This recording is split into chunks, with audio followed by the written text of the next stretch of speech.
ওর নাম আনিশা। আনিশা। তো রিয়া, আপনার 21 বছরের গল্প আমরা আজকে এখানে শুনবো। একটু ধারাবাহিকভাবেই শুনতে চাই, ছোটবেলা থেকেই। বর্তমানে আপনি কোথায় থাকছেন?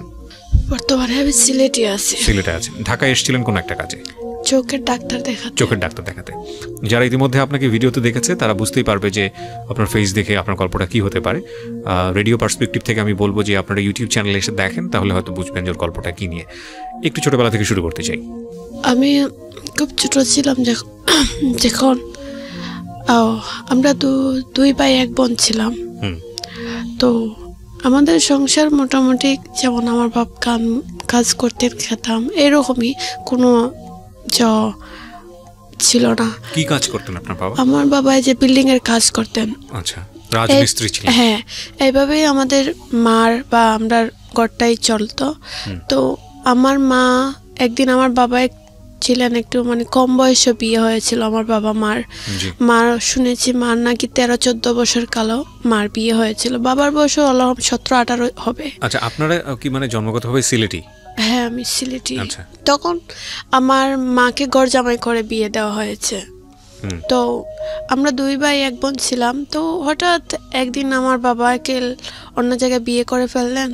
তো আমাদের পরিবারটা একটু অন্যরকম হয়ে গেল। যাতে বাবা অন্য জায়গায় বিয়ে করছে, মা এই সংসার করবেন না, বলছেন যে 3 বাচ্চা টাকা সত্ত্বেও উনি কেন বিয়ে করবেন।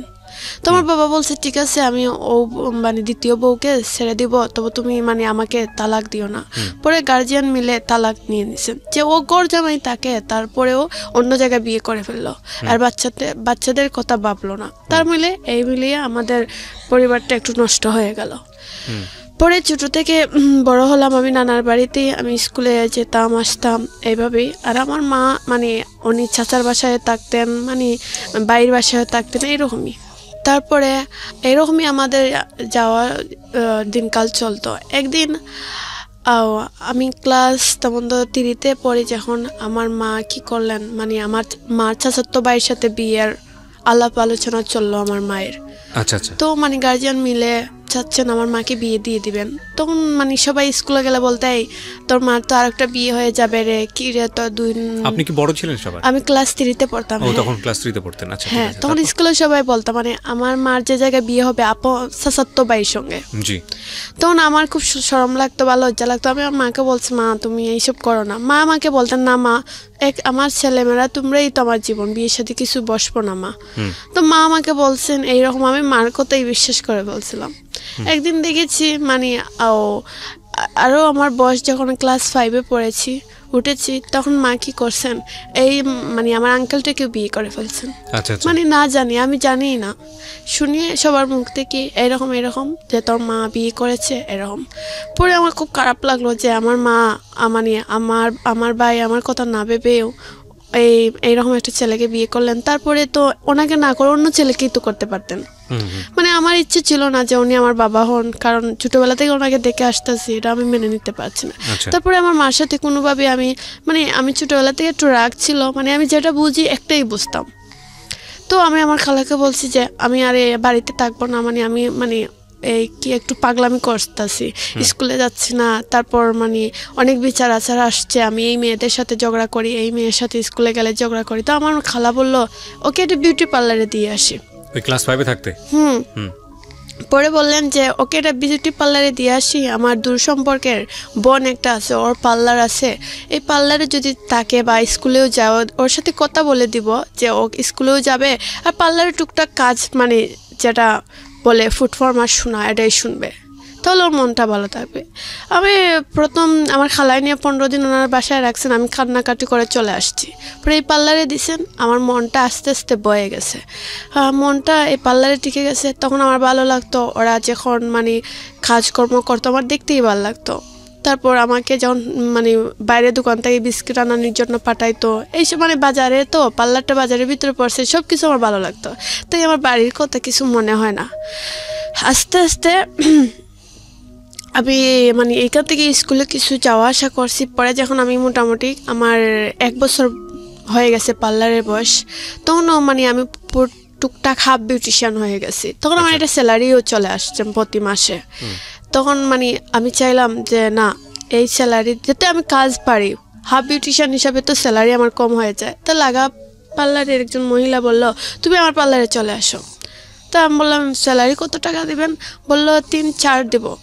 বললাম তো আচ্ছা, এখানে আমি 2000 টাকা পাই, তাহলে 4000 টাকা পাইলে আমার জন্য বেশি না? তাহলে আমি বললাম তো ঠিক আছে, আমি তোমার এখানেই চলে আসবো। তাই সরকার এই পাশে হচ্ছে আমার আংটির পার্লার, আর সেই পাশে হচ্ছে মহিলাটার পার্লার। তো ওনার কাছে চলে গেলাম। তো একদিন উনি একটা বিশ্বনাথ তোমার শিমলতলা নামে একটা গ্রাম আছে, এই গ্রামে উনি একটা বিয়ার প্রোগ্রামে যাবেন। তো আমাকে সঙ্গে দিচ্ছেন, বা আমি আবার মানে টুকটাক ছোটোবেলা থেকে নিজে নিজে সাজগুজ করতাম, তো আবার আমি আবার সাজাতে মানে অন্য কেউ পারতাম ভালো, বুঝতাম ভালো। আচ্ছা। তো আমাকে বলছেন তুই তো সাজাতে পারস, মেকআপ খুব সুন্দর করতে পারস, তাহলে তুই অনেক এই মানে শিমলতলা যে গ্রামে আছে এই গ্রামের একটা আর অন্য একটা গ্রাম আছে যেটার নাম বলে ট্যাংরা, এই জায়গায় একটা বউ আছে, তুই সাজাই আসিস। আমি বললাম ঠিক আছে। তখন এত কিছু বুঝতাম না, মানে বয়স মনে হয় 13 বছরের মতন হবে, এত কিছু বুঝতাম না, কিন্তু আমার মনে হলো তো আমার সব কিছু ভালো লাগতো। তো আমাকে এনে সাজা দিয়েছেন। তারপর মনে হয়েছে আমার সাজটা যে কন্যার পক্ষ মানে কন্যায় পছন্দ করেনি, মানে বলছে আমার এই মেকআপটা চয়েস হয়নি। তখন আমাকে তারপরেও কোনোভাবে ওরা ওদেরটা ম্যানেজ করে বলছে, পরে আমাকে বলছে তাহলে তুমি চলে যাও। তাহলে আমার ম্যাডাম যেখানে ছিলেন সেখানে আসছি। 2টা ছেলে পাঠিয়ে দিয়েছিলেন আমার ম্যাডাম আমাকে রাস্তা থেকে রাতকে নিয়ে আসার জন্য। আমি তো বাসার সামনে গিয়ে গাড়িটা খাড়া করেনি, একটু দূরে খাড়া করছে। তাহলে আমার ম্যাডাম বলছেন একটা দুলু আর মামুন নামে একটা ছেলে ছিল, যে যাও তুমি গিয়ে আমার একটা বিউটিশিয়ান মেয়ে এখানে দাঁড়িয়ে আছে, এদেরকে ওকে নিয়ে আসো। ও 2টা গেল, গিয়ে যে মানে আমাকে বললো আপনি আসেন, এই বাড়িতেই আপনার ম্যাডামে কাজ করতেছে। পরে আমি হেঁটে হেঁটে গেলাম, গিয়ে ম্যাডাম বললো শেষ হয়ে গেছে। আমি বললাম হ্যাঁ। এখানে যে দুলু নামে একটা ছেলে আমাকে বারবার ফলো করতেছে। এই ছেলেটার সাথে আপনার ম্যাডামের কি সম্পর্ক ছিল? এটা হচ্ছে যে ম্যাডামের ভাইয়ের মানে যেটাকে বলে শালির বিয়া। এই যে ছেলেটার বড় ভাইয়ে বিয়ে করেছেন, ওনার শালির বিয়ে। আচ্ছা আচ্ছা, বুঝাতে হতো আমি পারতাছি না, মানে যেটাকে বলে তালই, মানে এরকম একটা আত্মীয় সম্পর্ক। হ্যাঁ হ্যাঁ, মানে যে ছেলেটাকে পাঠাইছেন এই ছেলেটার তালই গরবনির। আর এই ম্যাডামটা কি আপনার? ম্যাডাম এই যে বিউটি পার্লারের মালিক যে সে হচ্ছে ম্যাডাম। আর আপনি সাজাচ্ছিলেন কাকে? আর আমি যে জায়গায় সাজাচ্ছি সেই জায়গা থেকে চলে আসছি এই ম্যাডামের সাথে একটু সাথ দিব বলে। এনে তো যে মেয়েটা কন্যার পক্ষরা লন্ডন থেকে আসছে, অনেক লোকজন সাজবে। আপনার ম্যাডাম আপনাকে নিয়ে আসতেছে কোন একটা জায়গা থেকে ম্যাডামকে হেল্প করার জন্য। হ্যাঁ হ্যাঁ। ওকে, তো দুলু নামের একটা ছেলেকে পাঠিয়েছে। দুলু নামে একটা ছেলেকে পাঠিয়েছেন, 2টা ছেলে ছিল। তো আমি এইখানে এই ঘরে গিয়ে ঢুকছি, তো এই ছেলেটা আমাকে বারবার ফলো করতেছে। তো ওটা স্বাভাবিক, একটা ছেলে আমার দিকে তাকিয়ে আছে, আমিও মাঝে মধ্যে তাকাই।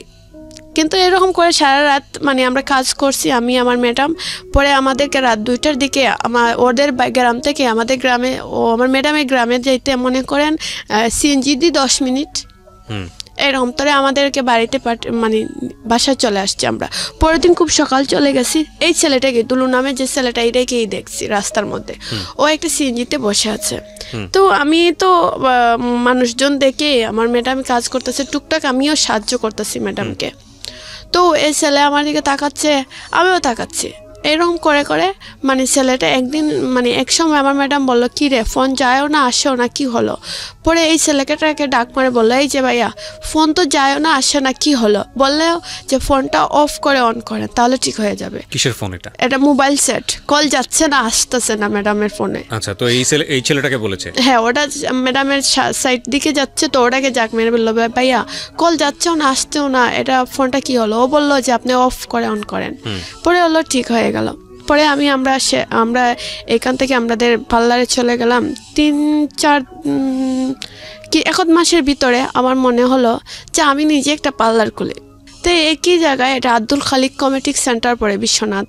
তো এই জায়গাতে মানে আমার মাকে বললাম যে মা, আমার মার সাথে একটু একটু কথা হয়, কিন্তু আমি জানি আমার মা আমাকে খুব ছোটোবেলা থেকে আমাকে খুব আদর করেন, যেটা আমি চাই এটা মারা মানে সবসময় শুনতে রাজি হন।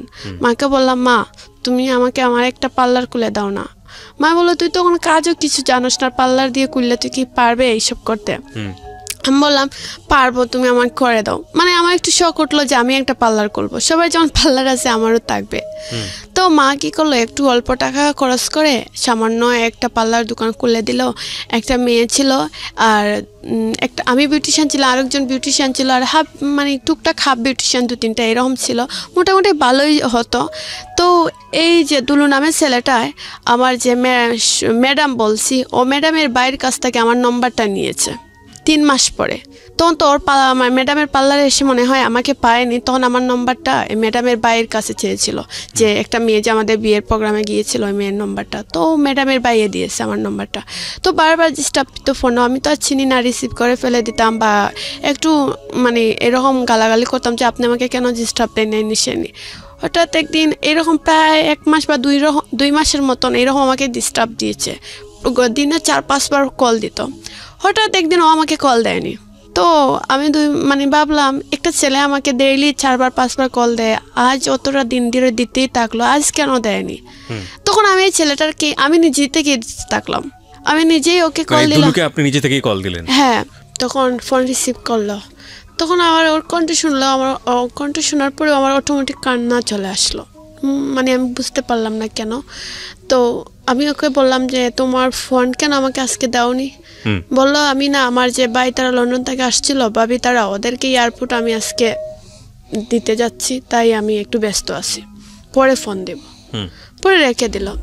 তো আমার মনে হলো যে আস্তে আস্তে ওর প্রতি আমার একটু মায়া বেড়ে যাচ্ছে, কারণ আমি কিচ্ছু জানি না কেন এরকম হচ্ছে, ভাবছি আর কান্না করতেছি। তো ও মানে ওর সাথে আমার মানে আমিও কল দিতাম, ও কল দিত, এরকম কথা হতো।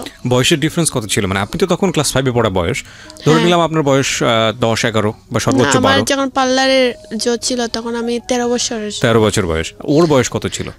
18-17 এরকম ছিল। আচ্ছা, মানে মোটামুটি বোঝার বয়স, সেদিক থেকে আপনি একেবারে অল্প বয়সী। জি, তারপর?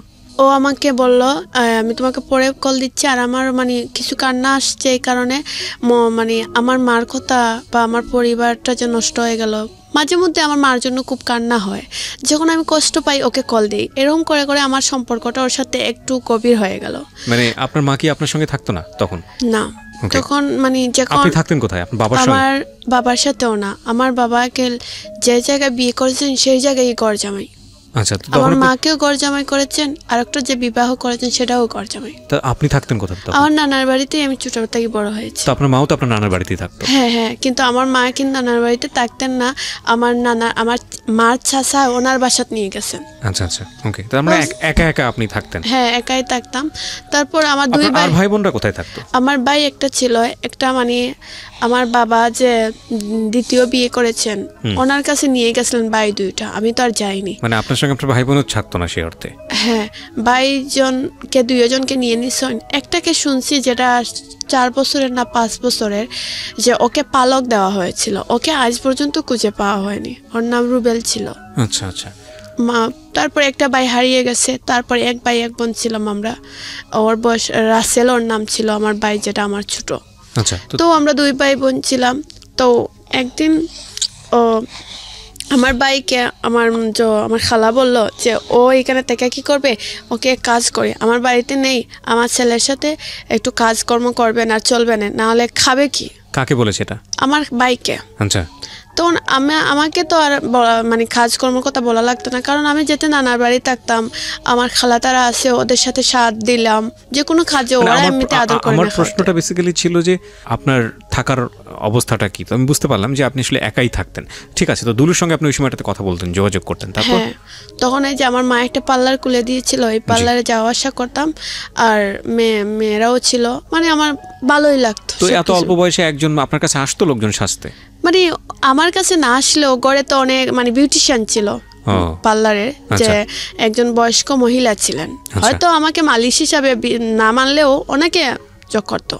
আর কেউ এসে তো আমাকে খুঁজতো না, যাকে কাজ করতো, যে কাজ করতো তারাই চিনতো। আচ্ছা আচ্ছা, ওকে। তারপর মানে এইরকম করে। পার্লারের নাম কি ছিল? পার্লারের নাম ছিল Dulhan Sumi beauty parlour. Dulhan Sumi beauty parlour. সুমিটাকে? আমার নাম সুমি আক্তার রিয়া।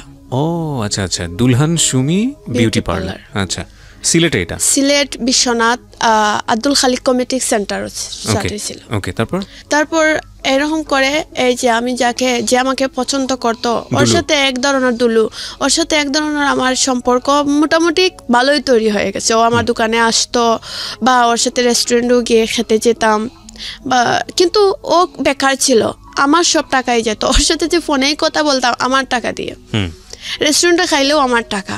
তখন আমি বুঝতাম যে ও তো কোনো কাজকর্ম করে না, টাকা পাবে কোথায়, এটা আমি বুঝতে পারতাম। তারপর এরকম করে প্রায় দিন চলে গেছে। তারপরে একদিন আমার পার্লারটাও দেখা যাচ্ছে বাসা মানে দোকান ভাড়াটা আমি ঠিক মতন দিতে পারতাছি না, কারণ এই যে আমি ওর তলে টাকা খরচ করি, তারপর দোকানের মেয়েরা বা সবাই আমাকে মানে 1 টাকা হলে 2 টাকা বুঝ দিয়ে বসে থাকে, মানে টাকা পয়সার কোনো হিসাব আসাম নাই। শেষ মুহূর্তে আমার মনে হচ্ছে দোকান ভাড়াটা আমার গাড়ি থেকে দেওয়া লাগতেছে, এরকম অবস্থা চলে গেছে। তো একদিন আমি কি করলাম, যে এই যে দুলুন আমার স্বপ্ন ছিল, আমি ছোটবেলা থেকে আমার একটা স্বপ্ন ছিল, সেটা আমি হয়তো বলিনি, এখন বলতেছি। ছোটবেলা থেকে একটা স্বপ্ন ছিল, আমার বাবার স্বপ্ন ছিল, আমার মার স্বপ্ন ছিল, যে আমি যখন ছোট ছিলাম কেউ জিজ্ঞেস করতো যে কি রে তোর মেয়েকে বড় হলে কি বানাতে, আমার বাবা বলতো যে আমার মেয়ে একজন পুলিশ হবে। তারপর আমার আস্তে আস্তে যখন আমি বড় হতে থাকলাম, তখন আমার স্বপ্ন ছিল যে আমি একজন বাংলাদেশের অভিনেত্রী হব, আমি অভিনয় করবো, এটা আমার স্বপ্ন ছিল। আস্তে আস্তে যখন আমার একটু মোটামুটি বয়স হয়ে যায়, 14-15 দিকে চলে যায়, তখন আমি এই যে সিলেটের টুকটাক কিছু ম্যাগাজিনে কাজ করতে থাকলাম। যেমন কিছু কিছু ফটোগ্রাফ তারা ছবি তুলে ম্যাগাজিনে আমাকে পোস্ট করে দিত, এরকমই। তারপর আমি যাকে পছন্দ করি সে আমাকে এইরকম খালি টাকা পয়সা নিতেই তাকে আস্তে আস্তে আমার প্রতি সন্দেহ করা শুরু করলো। আর আমি একটা জিনিস বলতে চাই, যে যেহেতু ওকে আমি ভালোবাসি, ও আমাকে বিশ্বাস করতে পারলো না যে একটা পার্লারে মেয়ে তুমি ভালো থাকবা কিভাবে, তুমি তো ভালো না, তুমি তো খারাপ। আমি বললাম কেন তুমি এই কথা বললা? আমরা জানি পার্লারের মেয়েরা খারাপ থাকে। আমি বললাম তুমি আমাকে এই কথা কেন বলছো, আমি খারাপ হবো কেন? না, পার্লারের মেয়েরা কত খারাপ কাজ করে। মানে আমি তখন কষ্ট পেয়ে গেলাম যে তুমি আমাকে এই কথা বলতে পারলাম, আমি তো তোমাকে খুব ভালোবাসি। তারপরে বললো যে তুমি যে ভালো, আমি এটা বুঝবো কিভাবে?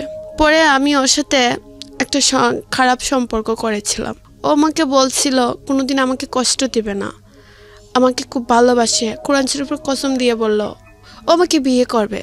মানে আপনি ভালো এটা প্রমাণ করার জন্য আপনাকে এই ধরনের সম্পর্কে যেতে হবে, এটা বলেছিল? হ্যাঁ, মানে না হলে ও বিশ্বাস করে না যে পার্লারের মেয়েরা বুঝি খারাপ থাকে। আচ্ছা, তো আপনি ভালোবাসার প্রমাণ দেওয়ার জন্য এটা মেনে নিলেন। আচ্ছা, দুলুর সাথে আপনার সম্পর্কটা ওই সময় কত মাস হয়েছে বা কত বছর হয়েছে?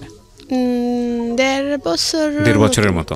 আচ্ছা, তারপরে এইরকমই ওখান দেখা যায় দিন 2 মাস 3 মাস পর আমাকে ডাকে। তখন আমি মানে প্রথম অবস্থা ওর ডাকলে আমি ওর ডাকেই চলে যেতাম, কারণ আমি তো ওকে ভালোবাসি। তারপর এরকম করতে করতে এক পর্যায়ে দেখা গেল আমি আরেকজন ছেলেকে মানে মোটামুটি পছন্দ করে ফেললাম। একটা ছেলে বলতে এরকম, আমি আমার দোকানটা যা অবস্থায়, আমি ওকে আমার মানে ম্যানেজার হিসাবে ওনাকে বলছি, একই গ্রামেরই, ওর নাম ছিল রুবেল, যে ভাই আমার দোকানটা তো এরকম, আমি কোনো আগামাথা খুঁজে পাচ্ছি না, আমার দোকানের কাস্টমার হয় কিন্তু টাকা পরে আমি করতে পারি না। বললো তুমি এক কাজ করো, দোকানটা আমার নামে লিখে দাও, আর আমি তোমাকে টাকা তুমি বললো আমি তোমাকে 3 মাস পরে দিব, আর দোকানটা তুমি আমার নামে লিখে দাও, তুমি তো পারবা না এইসব দোকান চালাতে। ভাবলাম আসলে আমার পক্ষে এইসব সম্ভব হবে না। আমি বললাম তাহলে আমার দোকানে তো অন্তপক্ষে 50,000-এর মতন সব কিছু আছে, তো তুমি আমাকে কত দিবা? বললো লসেরও দরকার নাই, লাভেরও দরকার নাই, তুমি তো বিক্রি করে দিবা, তাহলে 30,000 টাকা দিয়ে দাও। ভাবলাম, আমি তখন বুঝছি 30,000 অনেক বেশি। আমার চাচা ঠিক আছে ভাই, তাহলে কোন কাগজে সাইন অন করতে হবে? কাগজে সাইন টাইন করার পরে চাবি টাবি সব আমার কাছে নিয়ে নিল। 1 সপ্তাহ পরে ও সবার কাছে বলে টাকা দিয়ে দোকান আমার কাছ থেকে কিনে ফেলছে। পরে আমি বললাম তুমি তো ভাই আমাকে টাকা দাওনি। টাকা না দিলে তুমি কি আমার কাছ থেকে এমএ আমার এই দোকান আমার নামে লিখে দাও? আমি বললাম তুমি তো বললাম আমাকে পরে দিবা। পরে মানে সব কিছু মিলিয়ে দেখা গেল যে কাগজে প্রমাণ দিচ্ছে যে টাকা আমাকে দিয়ে দিছে, শুধু আমি মুখ দিয়ে বললে তো আর কেউ বিশ্বাস করবে না। পরে কি করলাম, আস্তে আস্তে এই দোকানের মায়াটা ছেড়ে দিলাম। এই দোকানের মায়া ছেড়ে দিয়ে ভাবলাম যে না, আমি এখন অন্য কোনো পার্লারে চাকরি করব। মানে একটা জিনিস বুঝতে পারছি যে আপনার আসলে আপনার সাথে দাঁড়ানোর মতো, আপনার পাশে দাঁড়ানোর মতো আপনার ফ্যামিলিতে কেউই ছিল না, না বাবা না মা, যাকে ভালোবেসেছেন সেও এটা বুঝেছে, এবং যে দোকান আপনার কাছ থেকে নিয়েছে সেও বুঝেছে আসলে আপনার যেহেতু আপনাকে সাপোর্ট করার মতো কেউ নাই, সুতরাং যেমনভাবে ইচ্ছা তেমনভাবে ব্যবহার করা যাবে, এটা হলো মানে চারপাশের মানুষের বোঝা ছিল। এগুলো একটু খেয়াল রাখতে হবে গল্পটা শোনার ক্ষেত্রে। জি, তো আপনি তারপরে কোন একটা বিউটি পার্লারে কাজ করা শুরু করলেন, লেখাপড়া তো ক্লাস 5 থাকতেই স্টপ করে দিয়েছেন। স্টেপ বলতে যে যখন প্রথম যে আংটির পার্লারে ছিলাম, ওনার পার্লারে মাঝে মধ্যে যাইতাম আসতাম, এরকম করে করে মানে মোটামুটি এইটা উঠে ছেড়ে দিয়ে দিছি। আচ্ছা, তারপর আমি যাকে পছন্দ করি দুলু, ও বললে কাজ করো তুমি, সিলেট তোমাকে পার্লারে ঢুকিয়ে দিয়ে দিই। বিশ্বনাথ তো ছেলেরা তোমাকে সবাই মোটামুটি চিনে, তা আমি চাই না এই ছেলেরা তোমাকে আর চিনুক, তুমি যখন পার্লার ছেড়ে ফেলছো তাহলে তোমাকে সিলেট নিয়ে ঢুকিয়ে দিয়ে দিই পার্লারে। ভাবলাম ও যখন চায় তাহলে সিলেটই চলে যায়। আমি এই জীবনের প্রথম যে সিলেট শহরে নিজে একা একা থাকা, তো ও আমার উপর ভরসা করে আমি একটা পার্লারে সিলেটই আসছি। তো আমি কান্না করতেছি যে এই সিলেট আমি থাকতে পারবো না, এরকম আমি সিলেট একটা অবস্থা না। মানে ও আমাকে বুঝালো যে তুমি সিলেটই থাকো, তোমার ভালো হবে। তখন ও বললো আমি আর এখন থেকে তুমি আমার সাথে ডাইরেক্ট কথা বলে ফোনে কথা বলা লাগবে না, আমার পিছনে আর টাকাও খরচ করা লাগবে না, আমি ছোটো মোটো একটা কাপড়ের দোকানে চাকরি নিয়েছি, এখন থেকে আমি কল ডাইরেক্ট করে তোমার সাথে কথা বলবো। তারপর এরকম ও কল দিত, মানে 2 বছর পর থেকে ও আমার সাথে ডাইরেক্ট কল দিয়ে বা রেস্টুরেন্টে খাওয়া দাওয়া লাগলে ওই টাকাগুলো দিত, আমার তেমন বেশি খরচা লাগতো না। কে? দুলু। ওকে। আর 2 বছর পর্যন্ত আমার টাকাই খরচ হয়েছে। তারপর এইরকম করে আমি মনে করেন আর আছে তো ও আমাকে একটু সন্দেহ করতো, মনে করতো যে সিলেট ফোন আসে, বারবার ফোন আসতেছে, মনে হয় আমি অন্য কোনো ছেলেদের সাথে কথা বলি, আর ওর পরিজনে ঠিকই আমাকে টেক্কা নিত। তো আমি ওকে একদিন বললাম, এক সময় ওর জন্য আমি খুব পাগলের মতন ছিলাম, যে ওকে বললাম তুমি আমাকে বিয়ে করে নাও। ও বললো এখন না করবো, তোমাকে পরে। এরকম করে আমাকে আশা দিয়ে রাখে, আমি খুব ভরসা করি হ্যাঁ তো করবে। এক সময় আমাকে বললো, এরকম কত দিন যাওয়ার পরে একদিন বললাম তুমি আমাকে বিয়ে করবা না? বললো করবো, তাহলে এক কাজ করো। আমাকে একটা শাড়ি দিয়েছিল, লাল শাড়ি। আমি বলছি বলছে তোমাকে কোর্ট ম্যারেজ করে ফেলবো আর খাবিনটা তোমার কাছে থাকবে। তখন আমাকে খাবিন টাবিন এইসব কি, অত কিছু বুঝি না। আমি ভাবছি আচ্ছা খাবিন আরটা এইসব আমি বুঝতেছি না, তুমি আমাকে বিয়ে করে নাও। বলাতে ঠিক আছে, আমাকে একটা শাড়ি দিয়েছিল, মানে যেরকম মানুষ একজন বিয়ে করলে যা যা প্রয়োজন হয়, কিছু কসমেটিক দিয়েছিল, এরকম দিয়ে বললো আমি তোমাকে কোর্ট ম্যারেজ উকিলের মাধ্যমে করব। আমাকে শাড়িটারে দিয়ে স্বপ্ন দেখিয়ে পরে বলে কি আরও কিছুদিন পরে বিয়ে করি। পরে আস্তে আস্তে আমি ভাবলাম না, ও আমাকে বারবার স্বপ্ন ভেঙে দেয়, আর এটা মেনে নেওয়া যাচ্ছে না। আমার তো এটা মানে আমি তো এটা মানুষ, আমাকে তাইলে করবে না ডাইরেক্ট বলবে, মিথ্যা আশ্বাস দিবে কেন? পরে জাস্ট আমি আর ওকে বিয়ের কথাও বলি না, কিছুর কথাও বলি না।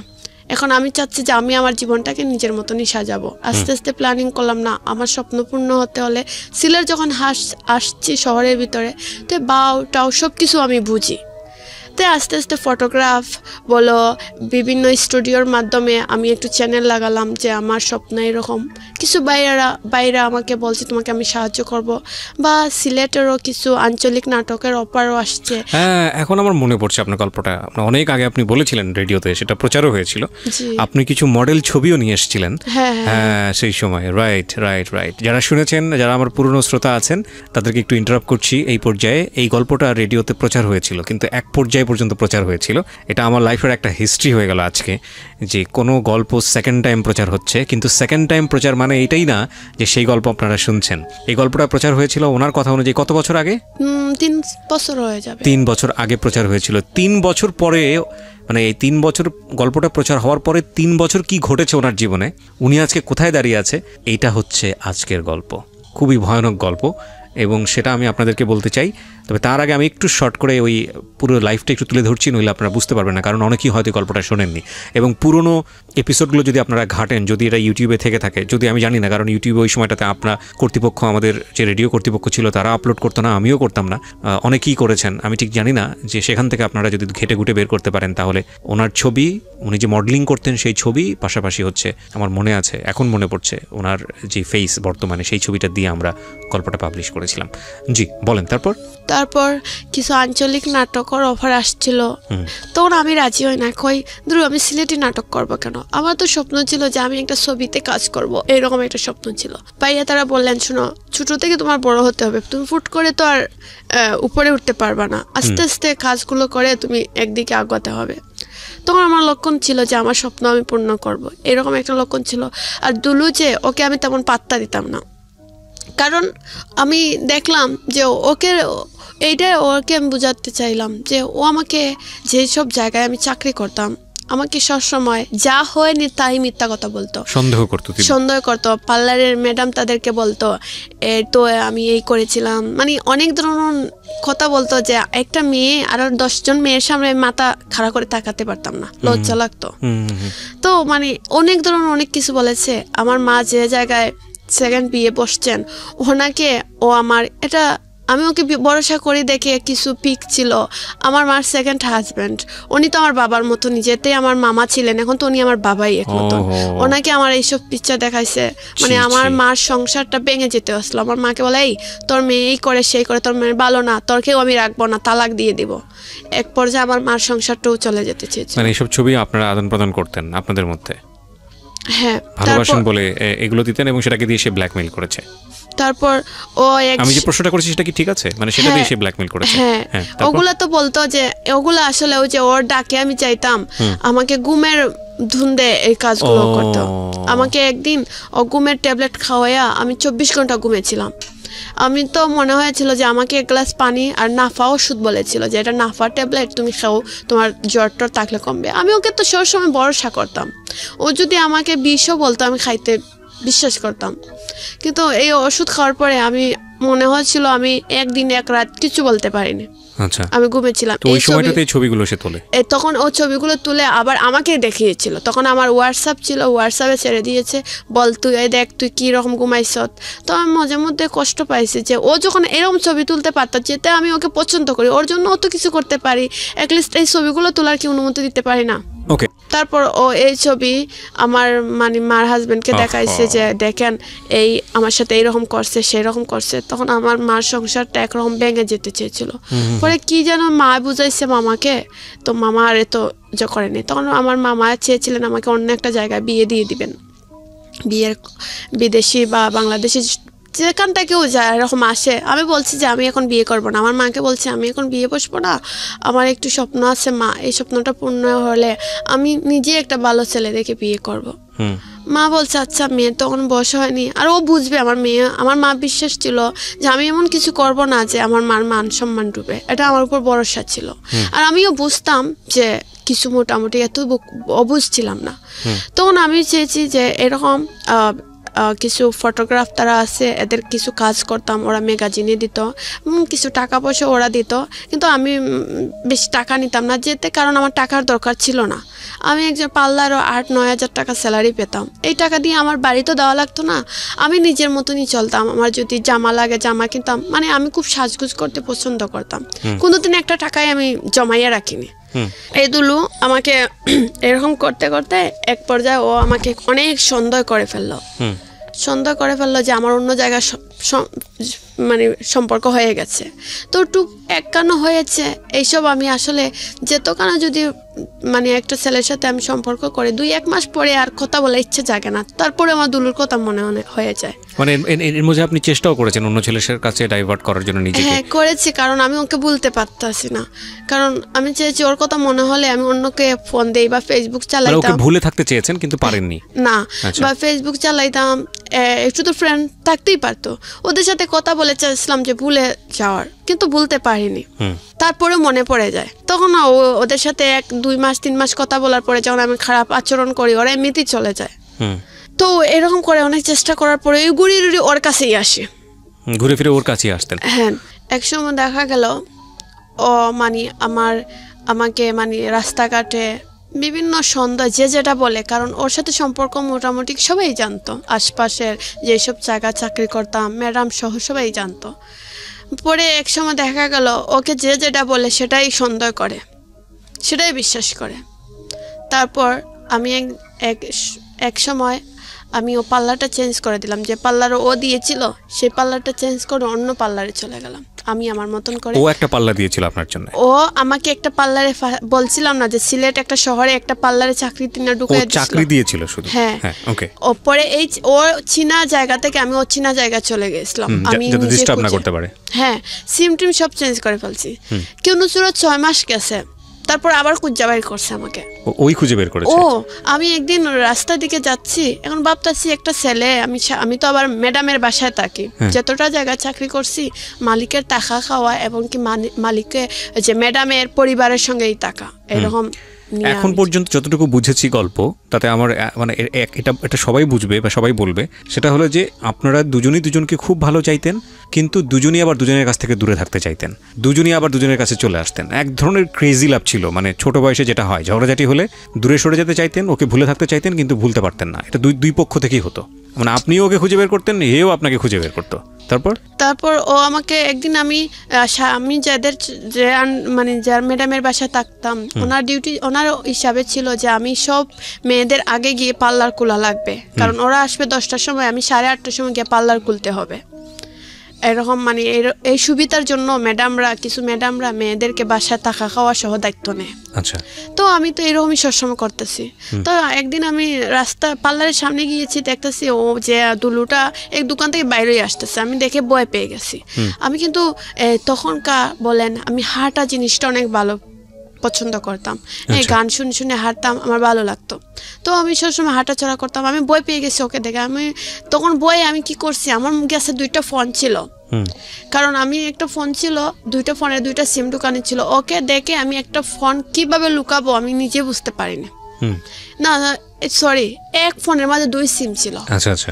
তখন আমি চেয়েছি যে যদি ও তো আমার দিকে তাকাচ্ছে আর হাঁটতেছে, কারণ ও তো বুঝতেছে আমি মোবাইল হয়তো একটা লুকাবো, ও মানে আমার ব্যাগ নিয়ে টানাটানি করতেছে। কিন্তু আমি বলতেছি যে রাস্তাঘাটে মানুষজন দেখতেছে তুমি পার্লারের ভিতরে আসো, আচ্ছা তোমাকে ফোন দিচ্ছে। ও আমি গেট খোলার আগে ও নিজেই আগে ঢুকে ফেলছে পার্লারের ভিতরে। মানে এতদিন ধরে খুঁজতেছিল আপনাকে, খুঁজে পেয়েছে। ও মোবাইল নিবে, আমার কাছে টানাটানি করতেছে যে মোবাইল দে, আমি মোবাইলের মধ্যে দেখবো তোর 2টা সিম নি। আমি বলছি না একটা সিম, বলছে না 2টা সিম আছে। পরে আমি কি করলাম, আমি বললাম যে তুমি এখানে দাঁড়াও, আমি তোমাকে সিম দিচ্ছি বের করে, তোমাকে দেখাচ্ছি। তা ও মনে হয় ভরসা করে দাঁড়াইছে। দাঁড়ানোর পরে একটা সিম ছিল আমার মানে ব্যাটারির উপরে, এই সিমটা আগলোস মানে খাবার কুলার সঙ্গে সঙ্গে সিমটা আমার পায়ের উপরে পড়ে গেছে, ও খেয়াল করেনি ততটা। তখন ওই খাবার খুলছে, ও ফোন টান মারি নিয়ে নিছে, আর সিমটা নিচে পড়ছে, ও অত খেয়াল করেনি। তখন এই সিমটা পড়ছে নিচে, আমি আবার পায়ের জুতার তলায় এই সিমটাকে জাতামারি ধরছি যাতে ও দেখতে পারে না। তখন আমি বললাম দেখছো আমি যে একটা সিম চালাই, তুমি বিশ্বাস করো না? হয় যা, এতদিনে একটা বিশ্বাসের কাজ করলে, নাহলে তো 2টা 3টা ফোন চালাইতেই থাকস। পরে এই সিমটা ও মানে এই মোবাইল নিয়ে কি লাড়ালাড়ি করতেছে, আর এই সিমটা আমি ডাইরেক্ট নিচে লাইম না একটা যে দোকানের বাইরে ছিল, এই ফুলকলি ছিল, ফুলকলির দোকানের বাইরে বলছি ভাইয়া এই সিমটা আপনি রাখেন, জানুন আমি পরে আসা নিচ্ছি। কারণ হচ্ছে পরে এই দিক নিচে একটা ছেলে বসে তৈছে, ও আবার দেখে ফেলছে, ফোন দিয়ে বলছে ভাই এইখানে এসে কি রাখতে যাইতেছে বুঝতে পারতেছি না। ও জলদি নিচ্ছে। 2-3টা সিম চালালে সমস্যাটা কোথায়? ও মনে করে যে আসলে ওর জন্য আমি 2টা সিম চালাই, কারণ ও 1 মিনিট ওয়েটিং দেখতে পারবে না। ওয়েটিং যদি দেখে এমন গালাগালি বসাবসি মানে অবস্থা, মানে বাপ মা কেউ মানে দুনিয়ায় থাকতে পারবে না, সবাইকে এমন ধরনের গালাগালি করবে। আমি এই বইয়েতে 2টা সিম চালাই, যদি আমার এটা বান্ধবীও থাকতে পারে, আমার এটা বন্ধুও থাকতে পারে, আমি কথা বলতে পারি না। তারপরে কি হলো? পরে আমি ও আসা নিছিলাম চলে, আমি এই দোকানদারকে জিজ্ঞাসা করছি ভাই ও কি আপনার কাছে কিছু দিছে? উনি বললেন না তো, উনি আমার কাছে আইসক্রিম নিতে আসছেন। মানে ও কথাটা উনি অন্যরকম বুঝিয়ে দিয়েছে। তাহলে ও সিম আর মোবাইল নিয়ে চলে গেল। পরে এরকম প্রায় করে মোবাইল নিয়ে নেয়, আবার আমি গিয়া বিছনাটাকে আনা লাগে প্রায় সময়। ইমুতে ও তোমার ইমু না, তখন তো হোয়াটসঅ্যাপ ছিল, ভাইবার ছিল, এগুলোর মধ্যে ওর আর আমার প্রোফাইল পিক দিয়ে রাখবে, এমন প্রোফাইল পিক দিয়ে রাখবে মানে মানুষজন এমনিতে খারাপ বুঝবে। তো এইসব করে অনেক ঝামেলা করে। তো আমি আস্তে আস্তে বোঝা গেল যে আমি আমার বাড়িতে গিয়েছিলাম, গিয়ে একটা দূর সম্পর্কে মামাও লাগে বা দূর সম্পর্কে মামা। তো ওনার সাথে একটু কথা বলার চেষ্টা করলাম যে এরকম আমি এখন কি করব মামা, আমি তো এটা বড় সমস্যার মধ্যে পড়ে গেছি। ওনার সাথে সব শেয়ার করলাম যে আমাকে ও এরকম করে সেরকম করে, ওর কথা অনুযায়ী যদি আমি আজকে বলবে এই তুই আজকে আস আমার কাছে, আমি দেখা করব, আমি যদি যাই না তাহলে আমার সাথে অনেক খারাপ আচরণ করে, তো আমার বাধ্যতামূলক যাইতেই হয়। আমি কি করব? উনি বললেন এক কাজ কর, এই ছেলের নম্বর ডিলিট করে ফোন টোন ডিলিট করে তুই পার্লারে যাস না, বাড়িতেই থেকে যা। আচ্ছা, এখান থেকে আমার অভ্যাস হয়ে গেছে পার্লার থেকে, আমি তো আর বাড়িতে থাকতে পারতেছি না। এখন আমি বলতেছি না মামা, আমার তো একটা মাসে একটা খরচ লাগে। তারপরে আমি উন্মুক্তত ভর্তি হয়েছি, তেমন তোমার আবার তোমার কোচিংও করি, এগুলোর টাকাও দিতে হয়, সব কিছু মিলে আমার খরচ আছে। আমি ওনাকে বললাম। তারপরে এই যে আমার ম্যাগাজিনের জন্য প্রায় সময় অনেক কিছু জায়গায় যেতে হয় কাজ করার জন্য, ওনাকে বুঝিয়ে বললাম যে মামাতে এক কাজ করে আমি আরেকটা পার্লার চেঞ্জ করে আর সিম চালাবো না, এটা বন্ধ করে দিই। উনি বললাম দেখো কি করো। তারপর ও আমাকে উনি এইখানে কিন্তু অনেক বুঝতে পারতেছেন, অনেক ঝামেলা হয়েছে, মানে মারামারি ওসাওসি, কারণ ও মানে ওর কাছে আমি যাই একটু শান্তি ফিল করার জন্য, কারণ আমি ওরে এতটুকু জানি না, আমার মনে হয় যে মানুষ যখন কষ্ট পায় দুঃখ পায় মার কাছে গেলে যেরকম একটা মানুষ শান্তি ফিল করে, আমি ওরকম মনে করতাম ওর কাছে গেলে। কিন্তু ও কি করে আমাকে মারামারি দৌড়াদৌড়ি করে, শুধু আমার এইসব ভাল লাগে না। ওর কাছে যাই যদি আমি একটু শান্তি অনুভব করার জন্য, ও যদি আমাকে মারে ধরে সন্দেহ করে তাহলে কি আর হয়? তখন আমি আস্তে আস্তে ওকে ভুলে যাওয়ার চেষ্টা করি, আর ওকে আমি ফোনও দিতে চাই না, কিছু করতে চাই না। এরকম অবস্থায় ও আমাকে ফোন দিতে চাইলে আমি তেমন পাত্তা দিই না, আমি ব্যস্ত দেখাই, খুব বিজি আছি রাখো বা এরকম কিছু দেখাই। তো একদিন বৈশাখীর দিন আমি পার্লার থেকে সাজগুজ করে আমি একটু শিশু পার্কে গিয়েছিলাম। আমি কিন্তু আবার পার্কও যেতে খুব পছন্দ করতাম, কিন্তু যে পার্কে ও আমাকে শিখাইছে সেই পার্কেই যেতাম। আচ্ছা, ও আমাকে সবসময় শিশু পার্কেই নিয়ে যেত। তো তখন তো ওর সাথে ঝগড়া ছিল, আমি চেয়েছি যে আমি নিজেই সাজগুজ করে শিশু পার্কে যাই, মানে ও আসবে বলে না, আমি আমার নিজের মতন চেয়েছি একা একা ঘুরবো।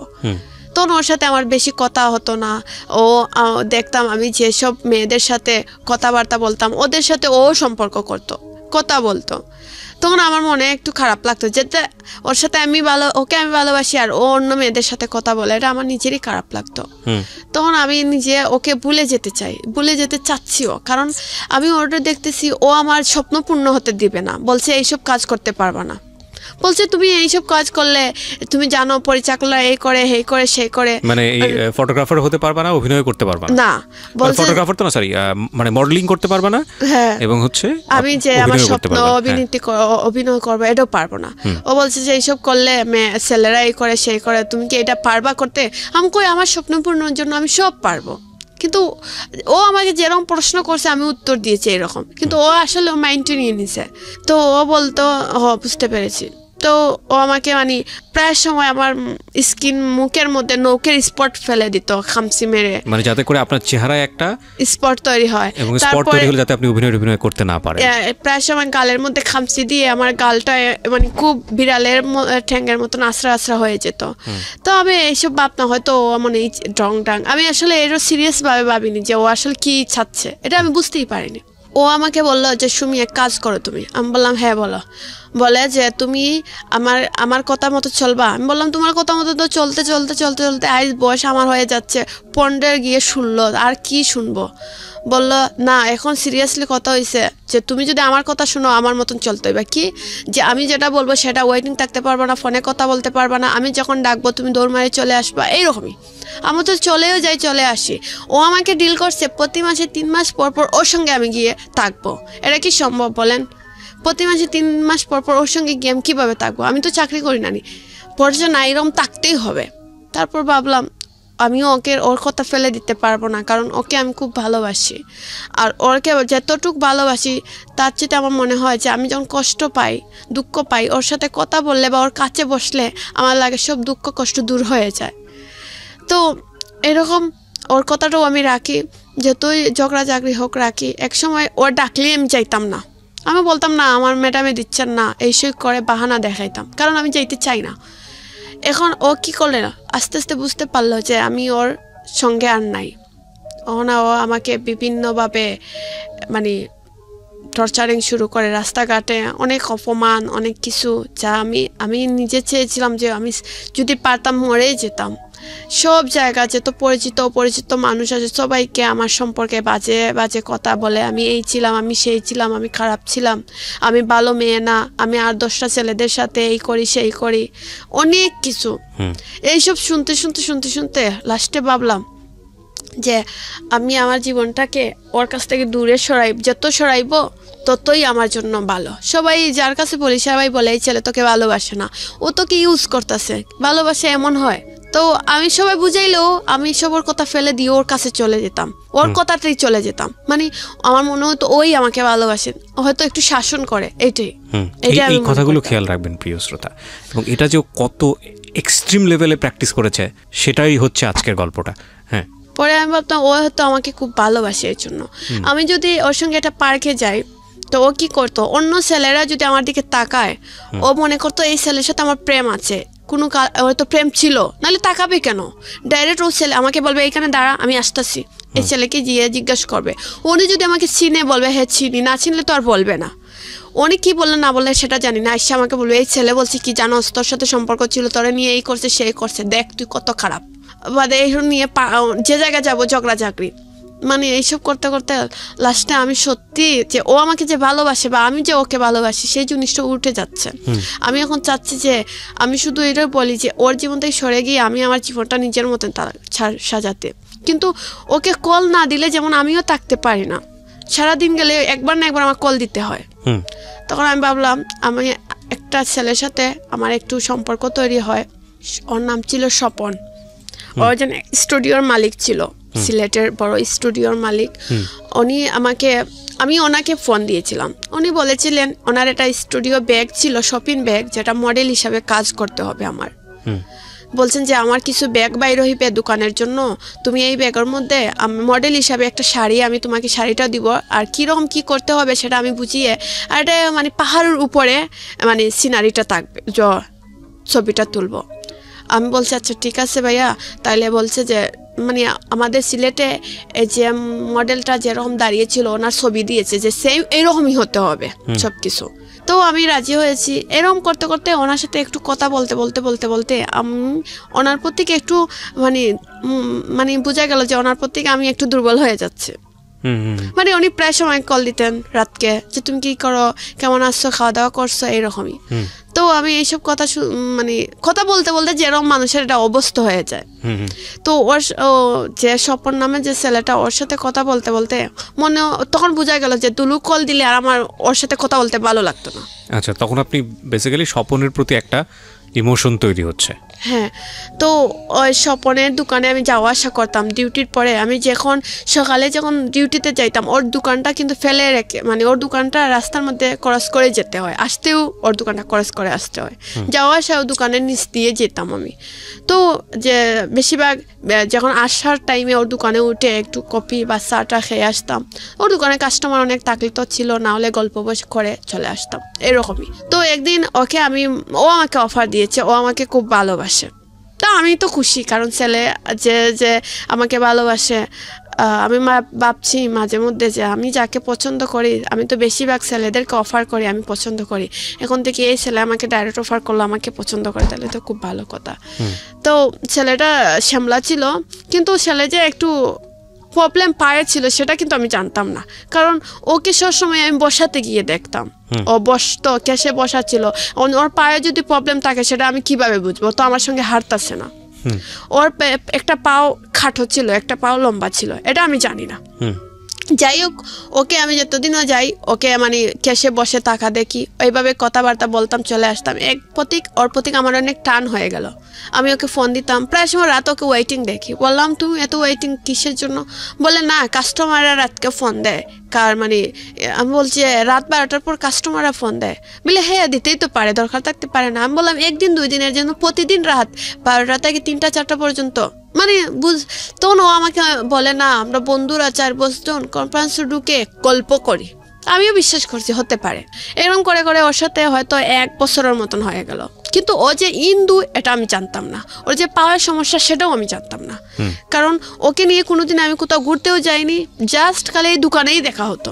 তারপরে এরকম করে সম্পর্কটা একটু জড়িয়ে থাকলো। পরে এই যে দুলুকে আমি পাত্তা দিতাম না, এই যে ও আমাকে ফোন দিত, আমি বেশি গুরুত্ব দিতাম না, ফোনে সময় দিতাম না, কথা বলতে চাইতো, আমি সময় দিতাম না।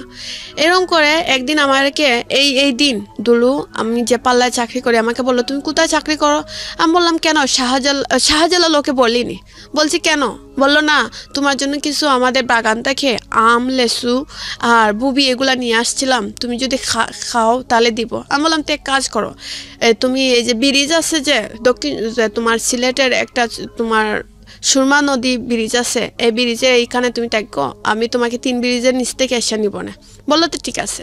ও আমাকে এখানে ব্যাগ দিয়ে হয়তো আমাকে ফলো করছে আমি কোথায় যাচ্ছি। পরে সন্ধ্যাবেলা আমাকে কি করলো, আমি শাহজালালের মাজারের পাশ থেকে হাইটটা যাচ্ছি, যাওয়ার পরে আমি দেখলাম একটা সিএনজি, আমার অনেক সিএনজি তো যাচ্ছে, রাস্তাঘাটে তো সিএনজির অভাব নেই, যাচ্ছে আসতেছে। একটা সিএনজির দিকে আমারও চোখ পড়লো, এই সিএনজির দিকে যাচ্ছে, আমি দেখলাম একটা ছেলে স্প্রের মতন একটা বোতল বাইর করলো, কিন্তু পরে আমি বোতল যে বাইর করছি সেটা দেখছি, কিন্তু হঠাৎ বোঝা গেল যে বৃষ্টির মতন পানি পড়তেছে আমার শরীরে। আমি আমার শরীরের দিকে তাকালাম, বোঝা গেল ছিদ্র ছিদ্র। এটা আমি বুঝতে পারিনি যে এটা কি। তো মানুষজন আমাকে টান মারি নিয়ে গেল, আমি চিক মেরে উঠছি, আমার হাতে একটু মানে এই পানির ফুটা পড়ছে, আমার হাতটা দেখছি মানে একটু কীরকম যেন কীরকম হয়ে যাচ্ছে, কালোর মতন। এখন আমি মানে জলদি মানে একজন মাজারের এখানে অনেক লোকজন ছিল, ওরা আমার টান মারে নিয়ে বলে, এই মেয়ে তুমি পানি দাও, শরীরে পানি দাও। আমি পানি দিলে আমার কাপড় চোপড় করে ফেললাম। পরে আমার ম্যাডামকে ফোন দিয়ে বললাম এইরকম আমার এই অবস্থা। আমার ম্যাডাম বললো তুমি জলদি বাসায় আসো। পরে আমাকে উসমানী মেডিকেল ভর্তি করে দিয়ে আসলেন। তখন আমি দুলুকে ফোন দিলাম, এইরকম আমাকে নানি কে জানুন এইরকম করছে। তো ও বললো তো তুমি তাকো, আমি আসতেছি। ও জলদি আসলো, আসছে মানে আমাকে ডাক্তারকে বললো, ডাক্তার আপনি দেখেন কি হয়েছে ওর, মানে ডাক্তারকে নিয়ে আসলো। ডাক্তারকে বলছে যে আপনি দেখো এটা কি বা কিতা আসল বিষয়। তো ডাক্তার বললো বেশি পুরো নয়, এটা মাত্র 9%, এটা কিছু হবে না। তো ও বাদে আমাকে পরের দিন আমি বাম হাতে না, তখন আমার প্রথম মানে হাতে এই হাতে ছিল মানে একটু মানে বেশি না, মাত্র 1 ইঞ্চির মতন একটু। ওকে। তখন আমি ভাবলাম তো আমাকে চাকরি ছেড়ে দিলাম। আমি দুলুকে বললাম তো এক কাজ করো, আমাকে বাড়ি দিয়ে আসো, আমি বাড়িতে চলে যাব।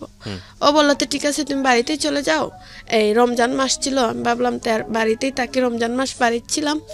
তো আমার যে মামা একজন ছিল, ওনাকে আমি বললাম যে মামা এইরকম আমার বাড়িতে তো আর এই অ্যাসিডের কথা আমি বলিনি, বলছি যে আমি রান্না করতে গিয়েছি আর তেলের ফুটা হাতে পড়ে একটা পুষ্প। কেন বলেননি বাড়িতে? কারণ গ্রাম তো এইসব মানে সবাইকে বলিনি, যেমন ধর গার্জিয়ান আমার মা ছিল ওনাকে বলেছি, মানে একটা কুৎসা রটনা তৈরি হবে যে মেয়েটাকে অ্যাসিড মেরেছে, তারপর নিশ্চয়ই মেয়েটার কোনো না কোনো পরিচিত, যেমন গার্জিয়ান ছাড়া মা বা খালা এরকম আত্মীয় ছাড়া মানে অন্য কাউকে এটা বলতে যায়নি। ওকে। তারপর পরে গ্রামের মানুষ তো এই পেপারে হয়েছে, ওরা আসছে, আচ্ছা পেপারও বাইর হয়েছে, গ্রামের সবাই আসছে, এই সুমি তুই পাল্লায় চাকরি করতে তোর বুঝি এরকম আমি কই না গো শোনা কই আমার হইলে তো আমার শরীরও দেখা যাইতো, কই আসো তোর শরীরও নাই, কিন্তু একটা মেয়ে বিশ্বনাথের বাড়ি আবার বিউটিশিয়ান এরকম হয়েছে, কিন্তু কে? আমি বলি আমি বলতে পারি না কে। পরে এরকম পরে হাতে আমার গ্রামের বাড়ির যারা জিজ্ঞেস করলে সুমি তোর হাতে একটা স্পট কিসের, আমার যে রান্না করার গিয়ে তেলের ফুসকা পড়ে এরকম হয়ে গেছে। কহ তখন এটা বেশি কিছু না, মানে 1 ইঞ্চি পরিমাণ হয়েছে। পরে আমি 1 মাস ছিলাম এখানে। 1 মাস থাকা সত্ত্বেও আমার বাড়িরই একটা শাহিন নামে একটা ছেলের সাথে সম্পর্ক হয়ে যায়। ও আমাকে ফোন দিত, খুব দেখাশোনা করতো। রমজানে ছিলাম যে আমাকে খুব মানে বলতো নামাজ পড়ো, রোজা রাখো, এরকম করো। তো ওর সাথে একটু আমার কথা বলে ওর সাথে একটা সম্পর্ক তৈরি হয়ে গেল। ও আমাকে বলছে তোমাকেও আমি ছোটবেলাতেই খুব ভালোবাসি, কিন্তু তোকে তো বলি না, কারণ তুই খুব চঞ্চল, কোনো কথাই বুঝোস না, এর জন্য তোকে আমি বলতে চাই না, কারণ তোকে বলবো তুই আবার সবার কাছে বলে দিবে। এখন তো বোঝা গেল তুই বললেও কারোর কাছে বলবে না, এখন তোর বুদ্ধি হয়েছে। তখন আমার বয়স 16 এরকমই হয়ে গেছে। তো দুলু পরে আমাকে ফোন দেয়, এরকমই দিত, আমি ধরতাম না, কারণ বললেই বলতাম যে আমি ব্যস্ত আছি, বা আমি গ্রামে এত কথা বললে আমার মামা তারা বা নানা তারা কি বলবে, আমি এত কথা বলতে পারবো না, কারণ এই গ্রামের সব মেয়েরা মোবাইল চালায় না, আমি চালাই, এটা তো সব অবশ্যই খারাপ জিনিস না। তো ও আমার তেমন কথা বলতো না। এখন ভাবলাম 1 মাস থাকার পরে ভাবলাম আমি একটা অন্য জায়গায় পার্লারে চলে যাই। তখন সিলেট তোমার দুলহান বিউটি পার্লার উপশহর ছিল, ওনার পার্লারে আমি আগেই কাজ করেছি 2 বছরের মতন। ও তারপরে ওনার কাছে আমি চলে যাই, কই ওনার পার্লার গেলে হয়তো আর আমার শত্রুকে আছে আমি তো জানি না, ভাবছি না আমার শত্রুকে এটা আমি জানি না। তো দুলু বললো তুমি এক কাজ করো, এই পার্লারেই চলে যাও, এটা উনি তোমাকে দেখে শুনে ভালো রাখতে পারবেন। তার মানে আপনি এই যে প্রথমবার আপনার গায়ে যে অ্যাসিড মারার চেষ্টাটা করা হলো তখনও আপনি সচেতন হননি, তখনও আপনি বোঝেননি যে না আপনাকে এটা চেষ্টা করা হচ্ছে এবং এর পেছনে কে দায়ী হতে পারে? না আমি এটা কিছু, আমি ভাবছি হয়তো ছেলেরা মনে হয় রাস্তাঘাটে যাওয়ার পথে একটু ডং ডাং এইসব করে গেছে। ওকে, তারপর হ্যাঁ দুলুর সাথে কথা হচ্ছিল, তারপর দুলু বললো তুমি এই জায়গায় চলে যাও, এই জায়গায় গেলেই ভালো হবে তোমার জন্য, তুমি তো যেতেই চাকরি ছাড়া কিছু বুঝো না, তাই চাকরিই করো। আমি ভাবলাম তো ঠিক আছে। তখন দুলু দেখা গেল আমি তো এই জায়গায় যাওয়ার পরে একটু শরীর টরিলও আমার বেড়ে গেল, আমি একটু নিজের যত্ন নিতে পারতাম, মানে মোটা হয়ে গেছলে, মোটা মানুষের যদি বডি হয়ে যায় তখন তো স্বাভাবিক একটা মানুষ চেঞ্জ হয়ে যায়। তখন ও আমাকে দেখার পরে দিন দিন বোঝা যাচ্ছে যে ও খুব আগ্রহী আমার প্রতি, মানে ও আমাকে বলতেছে সুমি এখন কিন্তু সত্যি তোমাকে বিয়ে করব। আমি মনে করি তুমি তো সবসময় বলো আর করো না, মিথ্যা আশ্বাস দাও, কয় না এখন তোমাকে সত্যি বিয়ে করবো, এখন তুমি আমার বউর মতনই হয়েছ। আমি বললাম আচ্ছা তুমি আমাকে বিয়ে করবা যখন তারা করে ফেলো। বললো আচ্ছা একটু সময় নাও আমি করব তোমাকে বিয়ে। এটা দুলু বললো আবার? হ্যাঁ। তখন আমি আবার ভাবলাম, আমি এটা কিন্তু ওকে সিরিয়াসলি বলিনি যে তুমি আমাকে বিয়ে করো, কারণ আমি জানি ও বেইমানি কথা বলে। তো আমি ভাবছি এইটা ওকে বললাম, আমি তো মনে মনে ভাবছি তোমাকে তো আর করবো না আমি। তো এইভাবে একটা যে ছেলে যে বলছি আমি আমার বাড়িতে সম্পর্ক হয়েছিল ওর সাথে আমি প্রায় কথা বলতাম, ওর সাথে দেখা সাক্ষাৎ আমার রেস্টুরেন্টও করতাম, উপশহরে একটা সাফরাং রেস্টুরেন্ট আসলো এটাতে দেখা করতাম। তো পার্লারে মেয়েরা বলতো কি রে তোর দুলু চাইতে এটা অনেক ফর্সা কিন্তু দুলু কিন্তু স্মার্ট। আমি পারদে ভাবতাম ধরো স্মার্ট আর স্মার্টে কী হয়েছে, আসলে হয়েছে মানুষ ভদ্র থাকতে হবে। পরে ও সবাই বলতো না এই যে ছেলে আছে মানে ওকে মেয়েদের মতন দেখতে লাগে, ফর্সা বেশি ছেলেরা সুন্দর না দেখতে, এরকম মেয়ে ও আমার লগের যারা এরা বলতো। তারপরে ওদের কথা আমি কান দিতাম না, কারণ খালি যে মানে স্মার্ট হয়ে গেলে ভালো হয়ে যায় তেমন তো কিছু না, মনটা তো থাকতে হবে। এখন আমি ও যে ছেলের সাথে সম্পর্ক করছি ওর সাথে আমি একটু ফোনে কথাবার্তা সবই বলে থাকতাম। ওন দেখা গেল যে ছেলেটার সাথে আমি কথা বলি সম্পর্ক করছি ও আমাকে অনেকভাবে বুঝাইতো, সব কিছুতে বুঝাইতো যে সুমি এরকম চলো না, এরকম করো না। বা আমি যখন একটু খারাপ আচরণ করি, মানে আমার একটু রাগ ছিল, যে কোনো মানুষের সাথে ফট করে রাগ উঠে গেলে খারাপ আচরণ করে ফেলতাম, তো বলতে এইসব করো না মানুষ কষ্ট পাবে, এরকম করে আমার মানে অনেকভাবে বুঝাইতো। মানে আমার মনে আমি তখন আর দুলুর কথা ভুলেই গেছি, আমার দুলুকে আর মনেই পড়ে না। আমি তখন আমার মনে হয়েছিল যে ওকে আমি ভালোবাসি, আমি ওকে মিনিট মানে ঘন্টা পর পর কল দিতে থাকি, রাত 2টা-3টা পর্যন্ত কথা বলতাম। দিলু ফোন দিয়ে ওয়েটিং দেখতো, আবার কার সঙ্গে কথা বলছো, কেন আমার মার সঙ্গে, আমার মার ফোনে ফোন দিত ওয়েটিং না, তো বলতো এই তুমি মিথ্যা কথা বললে। আমি কয় আম্মার সাথে কথা বললে আরেক জায়গায় বলছিলাম, বললেও ফোন বন্ধ কর। এইসব করা চাইতে আমি কি করলাম, এর কথা তো ফোন বন্ধ করতে হবে, তাহলে আমি আরও একটা সিম কিনে ফেলি। অন্য একটা সিম কিনে ফেলছি, তো এই ফোনে তার ওয়েটিং দেখে না, আমি সেই সিম দিয়ে কথা বলতাম যাকে পছন্দ করতাম আমি। ওর নাম শাহিন ছিল। তো শাহিন আমাকে বললো সুমি তুমি এক কাজ করো, তুমি এইখানে যেহেতু উন্মুক্ত ভর্তি হয়েছো, তুমি মেট্রিকটা দেওয়ার পরে আমি তো ঢাকা ভার্সিটিতে পড়ি, তোমাকে এই ঢাকাতে আমি না ভর্তি করাবো, আর এইখানে তুমি পড়ালেখা করবা, তোমার স্বপ্নও পূর্ণ হবে, আর তোমার শত্রুও যদি তাকে, শত্রু বলতে কেউ তাকে, তারাও খুঁজে পাবে। কিন্তু আপনি কি তখনও দুলুকে বিয়ে করতে চাইতেন? না আমি তখন চাইতাম না। মানে তখন কি দুলুকে আপনি বলে দিয়েছিলেন যে না? ভুলে যাইনি। না ভুলে না, আমি বলতে চাচ্ছি তখন কি আপনি দুলুকে বলেছিলেন যে ঠিক আছে তুমি আমার রাস্তায় আর এসো না, আমি আমার রাস্তা, তোমার রাস্তা আলাদা আলাদা হয়ে গেছে? না এসব কিছু বলেন নাই। তার মানে দুলু তখন আপনাকে লাভ করে চলতো? হ্যাঁ। এবং আপনিও মাঝে মাঝে দুলুর কাছে ফিরে যাইতেন? হ্যাঁ এরকমই যাইতাম। ইন দ্য মিনটাইম অনেক ছেলে এসছে টুকটাক, কিন্তু অল্প সময়ের জন্য। এই যে এই সময়ের কথা আপনি বলছেন যে শাহিনের প্রতি যখন আপনার ভালো লাগা ছিল তখন দুলু আপনাকে নক দিত, তার মানে দুলুর সাথে আপনার যেহেতু ছাড়াছাড়ি হয়নি, দুলু চেষ্টা করে যেত যে না, এবং আপনি যে আরেকটা ছেলেকে ভালোবাসেন এটাও আপনি দুলুকে বলতেন না? না। ওকে ওকে। তারপর একদিন দুলু কি করছে, ও কিন্তু বুঝতে পারে, ও তো খাটো ছেলে, অনেক বুদ্ধি, ও ভাবে যে ম্যাডাম তো ওয়েটিং থাকার কথা না, নিশ্চয়ই সিম আর ওটা ইউজ করে। ও কি করলো, একদিন পার্লারের রাস্তার সামনে, ও তো জানে দুপুরে বাসায় আমি খাইতে থাকবো, সিএনজি নিয়ে খাড়াও এ বসে আছে, সিএনজি সহ। এখন আমি ভাবলাম একটা সিএনজি আছে তো স্বাভাবিক রাস্তার মধ্যে থাকতেই পারে, আমি সিএনজিটা ফিসে রেখে সামনে হাত দিলাম, ওর ডাইরেক্ট আমার হাত সহ ব্যাগ সহ টান মারিয়া সিএনজি টুকালো। বলাই এমন খারাপ বাসায় বকা দিয়ে বললো ফোন বাইর কর। আমি বললাম কেন? ফোন বাইর কর, তোর খবরেটা পাইছি তোর ফোনে বুঝি 2টা সিম আছে। আমি বললাম তুমি বিশ্বাস করো যে নেটওয়ার্ক একটা, দুইটা সিম থাকলে তো নেটওয়ার্ক দুইটা দেখাইতো। বলতো না তোর ফোনে দুইটা সিম আছে। তো কি বলছে ব্যাটারি খুলে দুইটা সিম পাইছে, পাওয়ার পরে আমার খুব মায়ের দর করছে রাস্তার মধ্যে, এই রাস্তার মধ্যে না গাড়ির ভিতরে আমার একটু চুলেদের টাইনা ডুসাইয়া ডাসাইয়া আমি কান্না শুরু করছি। তো আপনি তো ছেলেটাকে আর ভালোবাসেন না, এটা আপনি তাকে কেন বলতেছিলেন না? বলে দিতে পারতেন যে আমি তোমাকে আর ভালোবাসি না, তুমি আমার পিছনে ঘুরো না। আমি ওকে ভালো ঠিকই বাসি না, কিন্তু ওই যে একটা জিনিস করার পর তাকে এই ব্যাপারে আমার একটু টান হয়ে গেছিল। ও মানে আপনি বলতে চাচ্ছেন যে বিবাহ বহির্ভূত একটা অনৈতিক সম্পর্ক আপনাদের ছিল ওর সাথে, যে কারণে ওর প্রতি আপনার একটা মায়া জন্মে গিয়েছিল। হ্যাঁ, কিন্তু ওকে আমি স্বামী হিসাবে চাইনি কখনো। স্বামী হিসেবে চাননি মানে? কিন্তু বিয়ে করার কথা বলে রাজি হতেন তো? বিয়ে প্রথম যখন প্রথম গ্রামের মেয়ে ছিলাম, এত ছোট ছিলাম, তখন ওর যে আমি ওকে বলতাম তুমি আমাকে বিয়ে করো, ও তো আমাকে পাত্তা দেয়নি। এখন আমি একটা সুন্দর স্মার্ট মেয়ে হয়ে গেছি, এখন আমাকে ও বিয়ের কথা বললে আমি কেন রাজি হব? এটা আপনার চিন্তা ভাবনা ছিল? হ্যাঁ। আচ্ছা, তারপর?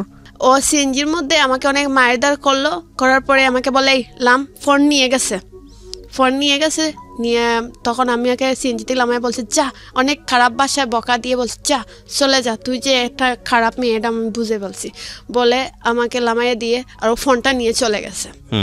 আবার এদিন রাত কি করলাম, ম্যাডামের ফোন থেকে ওকে ফোন দিলাম, দিয়ে বললাম তুই আমার ফোনটা দিবা না? বললো তুই কালকে সকালে আমার দোকান থেকে এসে নিস। এই সিলেট থেকে আমি সকালে আবার বিশ্বনাথ গেলাম, গিয়ে ফোন নিয়ে আসলাম। বললাম ফোনে কিছু পেয়েছো? বললে না কিছু তো পাইনি, কিন্তু একটা ছেলে এই নম্বরে ফোন দিয়েছে। আমি বললাম দেখো এই ছেলেটা কে, কিন্তু এই ছেলেটা সব জানতো দুলুর ব্যাপারে। উনি মানে চাচ্ছেন যে আমি দুলুর কাছ থেকে আলাদা হলেও মানে খুব ভালো হবে। তো তারপর ও মানে তারপরে আমাকে বলল ফোন নিয়ে নেই শেষ। হোয়াটসঅ্যাপের মধ্যে এমন একটা খারাপ ছবি দিয়েছে, আমি তো আর জানি না হোয়াটসঅ্যাপে প্রোফাইল পিকচার কি। আমার ফ্রেন্ডরা ফোন দিয়ে বলে এই একটা ছেলেরে কি তোর গালের মধ্যে কিস করে আছে, এই ছেলেটাকে পিচ্ছি লাগে। আমি বললাম কই, দেখি ওই একটা খারাপ পিক দিয়ে প্রোফাইলে রেখে আছে। আমি ডিলিট দিয়ে অন্য পিক দিলাম, দিয়ে তখন আমি ভাবলাম একটা ওই পার্লারের ম্যাডাম একজন আছে, উনি হচ্ছেন উপজাতি একটা মেয়ে। উনি বলছেন সুমি এক কাজ কর, তুই ঢাকায় চলে যা, আমার বোনও তাকে একটা পার্লারে, তোকে 12,000 টাকা স্যালারি দিবে আর এইখানে টাকা খাওয়া হবে, কোনো সমস্যা নাই। আমি বলছি আপু আমি তো জীবনে কখনো ঢাকায় যাইনি, কিভাবে কি বুঝবো? বললো ওয়ারির জায়গাটার নাম, তুই এই জায়গায় থাকলে অনেক ভালো হবে আর তোর মানে সমস্যা হবে না। তো আমি ভাবলাম এই সিলেট ঢাকা শহরে গিয়ে আস্তে আস্তে চিনি, কারণ আমার তো স্বপ্ন পূর্ণ করতে হবে। তারপরে আমি একদিন দুপুরে খাওয়া দাওয়া করে যাচ্ছি বাসায়, রাস্তায় আসার সময় একটা সিএনজি পিছনে ছিল, আমার পিছনে ছিল। এই সিএনজিটাকে আমি 3 রাস্তার মাঝখানে রেখে আসছি। আমাকে দেখে আমি সিএনজি ভাই তাকিয়েছি। এই যে আগের ঘটনার পরে আমি সিএনজি দেখলে ভয় পাইতাম, সিএনজি যদি দেখি আমার পাশে দিয়ে যায় আমি কেউ বাসার গেটের ভিতরে ঢুকে যেতাম। তো এই সিএনজিটা যে খাড়া, আমি বারবার তাকাচ্ছি এই সিএনজিটা রাস্তার মাঝখানে খাড়িয়ে আছে কি রকম। তারপর আমি ওয়ালের পাশে যাচ্ছি আর সিএনজিটা মনে হচ্ছে স্পিডে আসছে আমার দিকে। তো আমার ভিতরের মধ্যে ভারী মারতেছে, আমি তো এমনিতে সিএনজি দেখে ভয় পাচ্ছি আর ভাবতেছি এই সিএনজিটা এইরকম মতো সময় দাঁড়ানো ছিল, আমাকে দেখার পরে এত স্পিডে আসতেছে কেন। পরে একটা ছেলে দেখছি গাড়িতে মধ্যে, একটা ছেলেই আমি দেখছি। তো ওই ছেলেটা শুধু হাত বাড়ি করছে আর আমি তো আমার ভিতরের মধ্যে বাড়ি মেরে দিছে। তখন আমি অন্ধ হয়ে গেছি এই ছেলেটাকে দেখেই, হাতটা বাইর করছে এটা শুধু দেখছি, দেখে আমি অন্ধ হয়ে গেছি।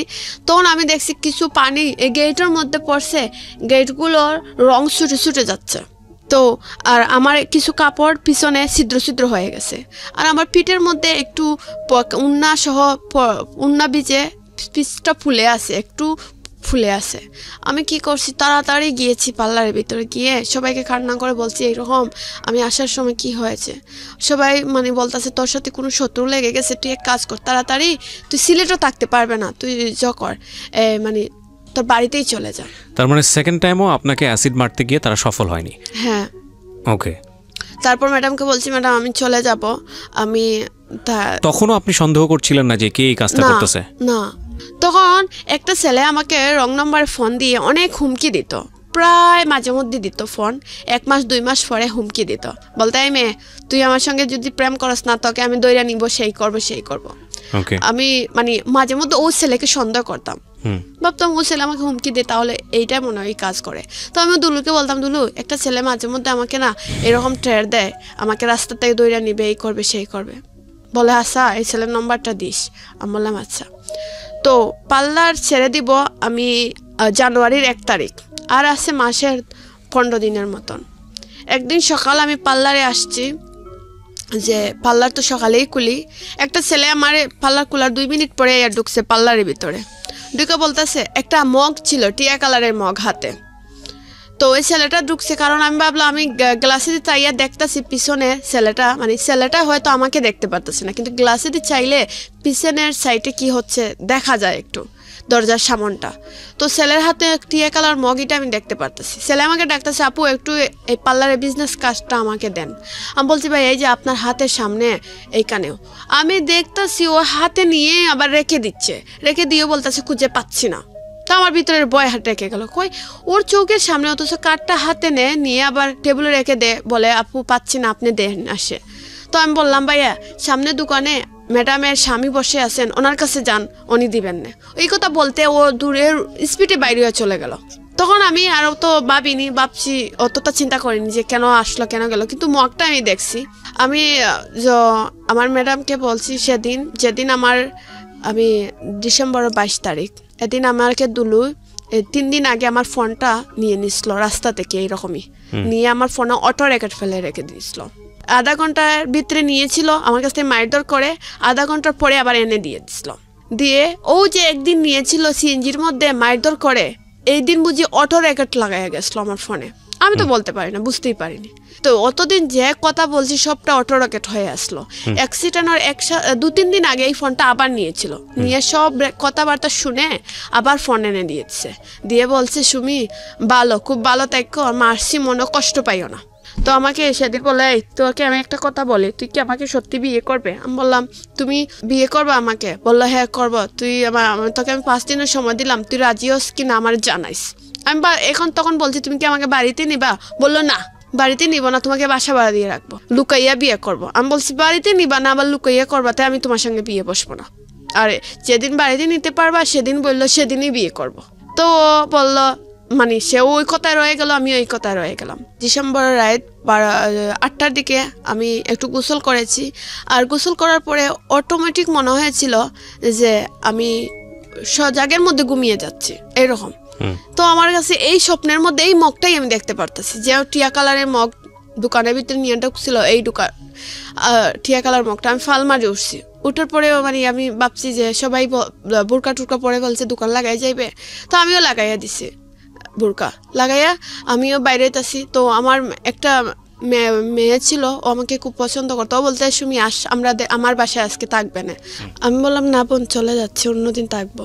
তো আমি রাস্তা বাইরে দিয়ে আসছি, সেদিন আমি মনে আছে আমার হাতের মধ্যে আমার ম্যাডাম একটা ব্যাগ ধরাইয়া দিয়েছিলেন, আলুর ব্যাগ, আর ম্যাডামের হাতে। আমি এই দিন ম্যাডামকে পিছনে রেখে স্পিডে হাঁটতে চাচ্ছি যে বাসার ভিতরে ঢুকে যাব।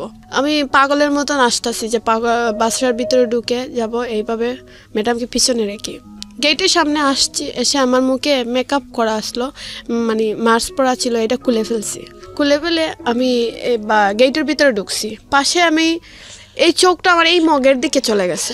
আমি দেখতেছি একটা ছেলে আমার পাশে এই গেটের ভিতরে আড়ালে দাঁড়িয়ে আছে, এই মগটাই হাতে। আমি ভাবলাম যে এই স্বপ্নেই দেখলাম এই মগ, আর সেদিন আমার দোকানের ভিতরে এই মগটা নিয়ে গেল, এইটা দুন্দে পড়ে গেছি। দুন্দে পড়ে এই ছেলেটার দিকে তাকিয়ে আছি, আর তারপর কিছু বলতে পারি না। পরে আমি এক পর্যায়ে মানে 5-6 মিনিট পরে দেখি চারদিকে দুমা, আর আমি চিকরাইতেছি, কাউকে পাইতে পারতেছি, কেউকে আমি পাচ্ছি না খুঁজে। তখন আমি চোখে জ্বলতেছে, চোখে জ্বলেরও না, সবকিছু দুমা দুমা লাগতেছে। এটা কি মানে আপনার ম্যাডামের মানে কোন এক কলিগ, মানে আপনারই কলিগ, মানে আপনার কি বলা যেতে পারে, ওই কলিগের নাম কি ছিল? ওর নাম ছিল তানিয়া। মানে তানিয়ার বাসার ভেতরের ঘটনা না বাইরের ঘটনা? না, তানার ভিতর না, ওর বাসা হয়েছে সাফরাং। ওর বাসা সবাই মোটামুটি। তার মানে কি আপনি দোকান থেকে বের হওয়ার পর ম্যাডামের বাসায় গিয়ে থাকবো? না, দোকান থেকে এই ঘটনাটা ঘটেছে কোথায়? যেখানে ম্যাডামের বাসায়। ম্যাডামের বাসায় তো পার্লারটা? না, বাসায় না, পার্লার এক জায়গায়, বাসা অন্য জায়গায়। আচ্ছা, তো বাসার ভেতরেই ঘটনা ঘটেছে? হ্যাঁ, মানে গেটের ভিতরে, মেইন গেটের ভিতরে। ও মাই গড। তারপর আমি তো এই মগটা দিকে তাকিয়ে আছি, তাকিয়ে বলতেছি এই মগটা আমি দুন্দাই চাইছি, এই মেঘটা এই ছেলের হাতে আসলো কোথায় থেকে, এই দুন্দাইয়া এই ছেলের দিকে তাকা নিতেছিলাম। তারপরে আপনি 5 মিনিট পরে আপনার দৌড়াদৌড়ি শুরু হয়েছে? হ্যাঁ, মানে আমি 5 মিনিট পরে চিল্লাচিল্লি করতেছি, আমি দেখতে আমার শরীরও জ্বলতেছে, এইদিকে আমার বুরকা পণ্য ছিল, বুরকাও দেখি আমি নাই, কাপড় ছিল অর্ধেক দেখি কাপড়ও আমার পণ্য নাই। তো আমি চিকরি করতেছি, কেউ আমার পাশে আসতেছে না, কাউকেও খুঁজে পাচ্ছি না। আমি ম্যাডামের বাসায় ঢুকতেছি, মানে ম্যাডামের বাসার যে অন্যরা বাড়াটি আছে ওরা দরজা জানালা লাগাইয়া দিতেছে, আমাকে ঘরে ঢুকাইতেছে না। ম্যাডামও দরজা লাগাইয়া বসে আছে, আমাকে ঘরে ঢুকাচ্ছে না। আমি পানি বলতেছি পানি দাও, কেউ পানি দিচ্ছে না আমাকে। 10-15 মিনিট পর মনে হয় দরজা খুলছে, তাবাইতে ম্যাডামই খুললে, কাউকে দেখতে পারতাছি না। আমি বাথরুমে গিয়েছি, শরীরে পানি ডালবো, পানি আসতেছে না, পাইপ দিয়ে একটু পানি 1 মগ আসছে, শরীরে ডালছি, এখন দেখি খুব চলতেছে। জানুয়ারি মাস ছিল, ঠান্ডার দিন, আমি দেখি আরও আমার কষ্ট হচ্ছে, আর পানি দেইনি। আমার হঠাৎ গ্লাসে দিয়ে চাইছি, দেখতেছি যে আমার মুখটা সাদাই রয়ে গেছে, হাত কালো। আমি ভাবছি হাতটা কালো হয়ে গেছে, হয়তো আমার মুখে পড়েনি, তাই আমি মুখে পানি দেইনি।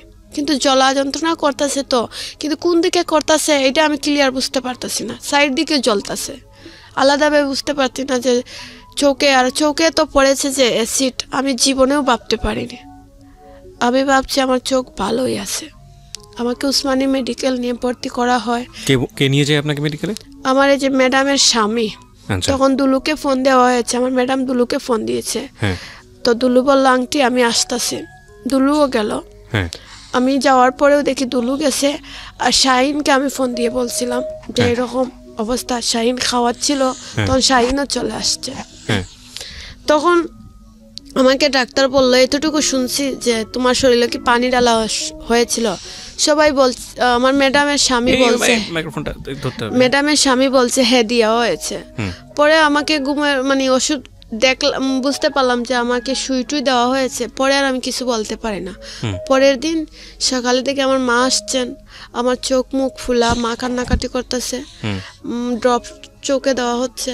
এখন দেখতেছি ড্রপ দেওয়ার পরে আমি দেখতে পারতেছি, ড্রপ দেওয়ার পরে আস্তে আস্তে চোখ দিয়ে তাকিয়ে দেখি, সবই দেখতে পারতেছি। এইভাবে 15 দিন পর্যন্ত সিলেট মেডিকেল থাকলাম, তাদের ঢাকা উসমানী মেডিকেল চলে আসলাম। আসার পরে 1 মাস পরে আমার চোখ পুরোপুরি নষ্ট হয়ে যায়, আমি কিচ্ছু দেখতে পাই। ওই সময় কি আপনার কোনো ধরনের মামলা করা, পুলিশের কাছে যাওয়া? পুলিশ ছিল, পুলিশ উসমানী মেডিকেল যখন ভর্তি ছিলাম, পুলিশ যাওয়া আসা করছিল, আমাকে বলছিল যে এইটা কে বা কারা করছে তুমি জানো? আমি বললাম স্যার এরকম তো কেউ আমার শত্রু নাই। তখন বলছে তোমার কি মনে হয় দুলু এই কাজটা করতে পারে?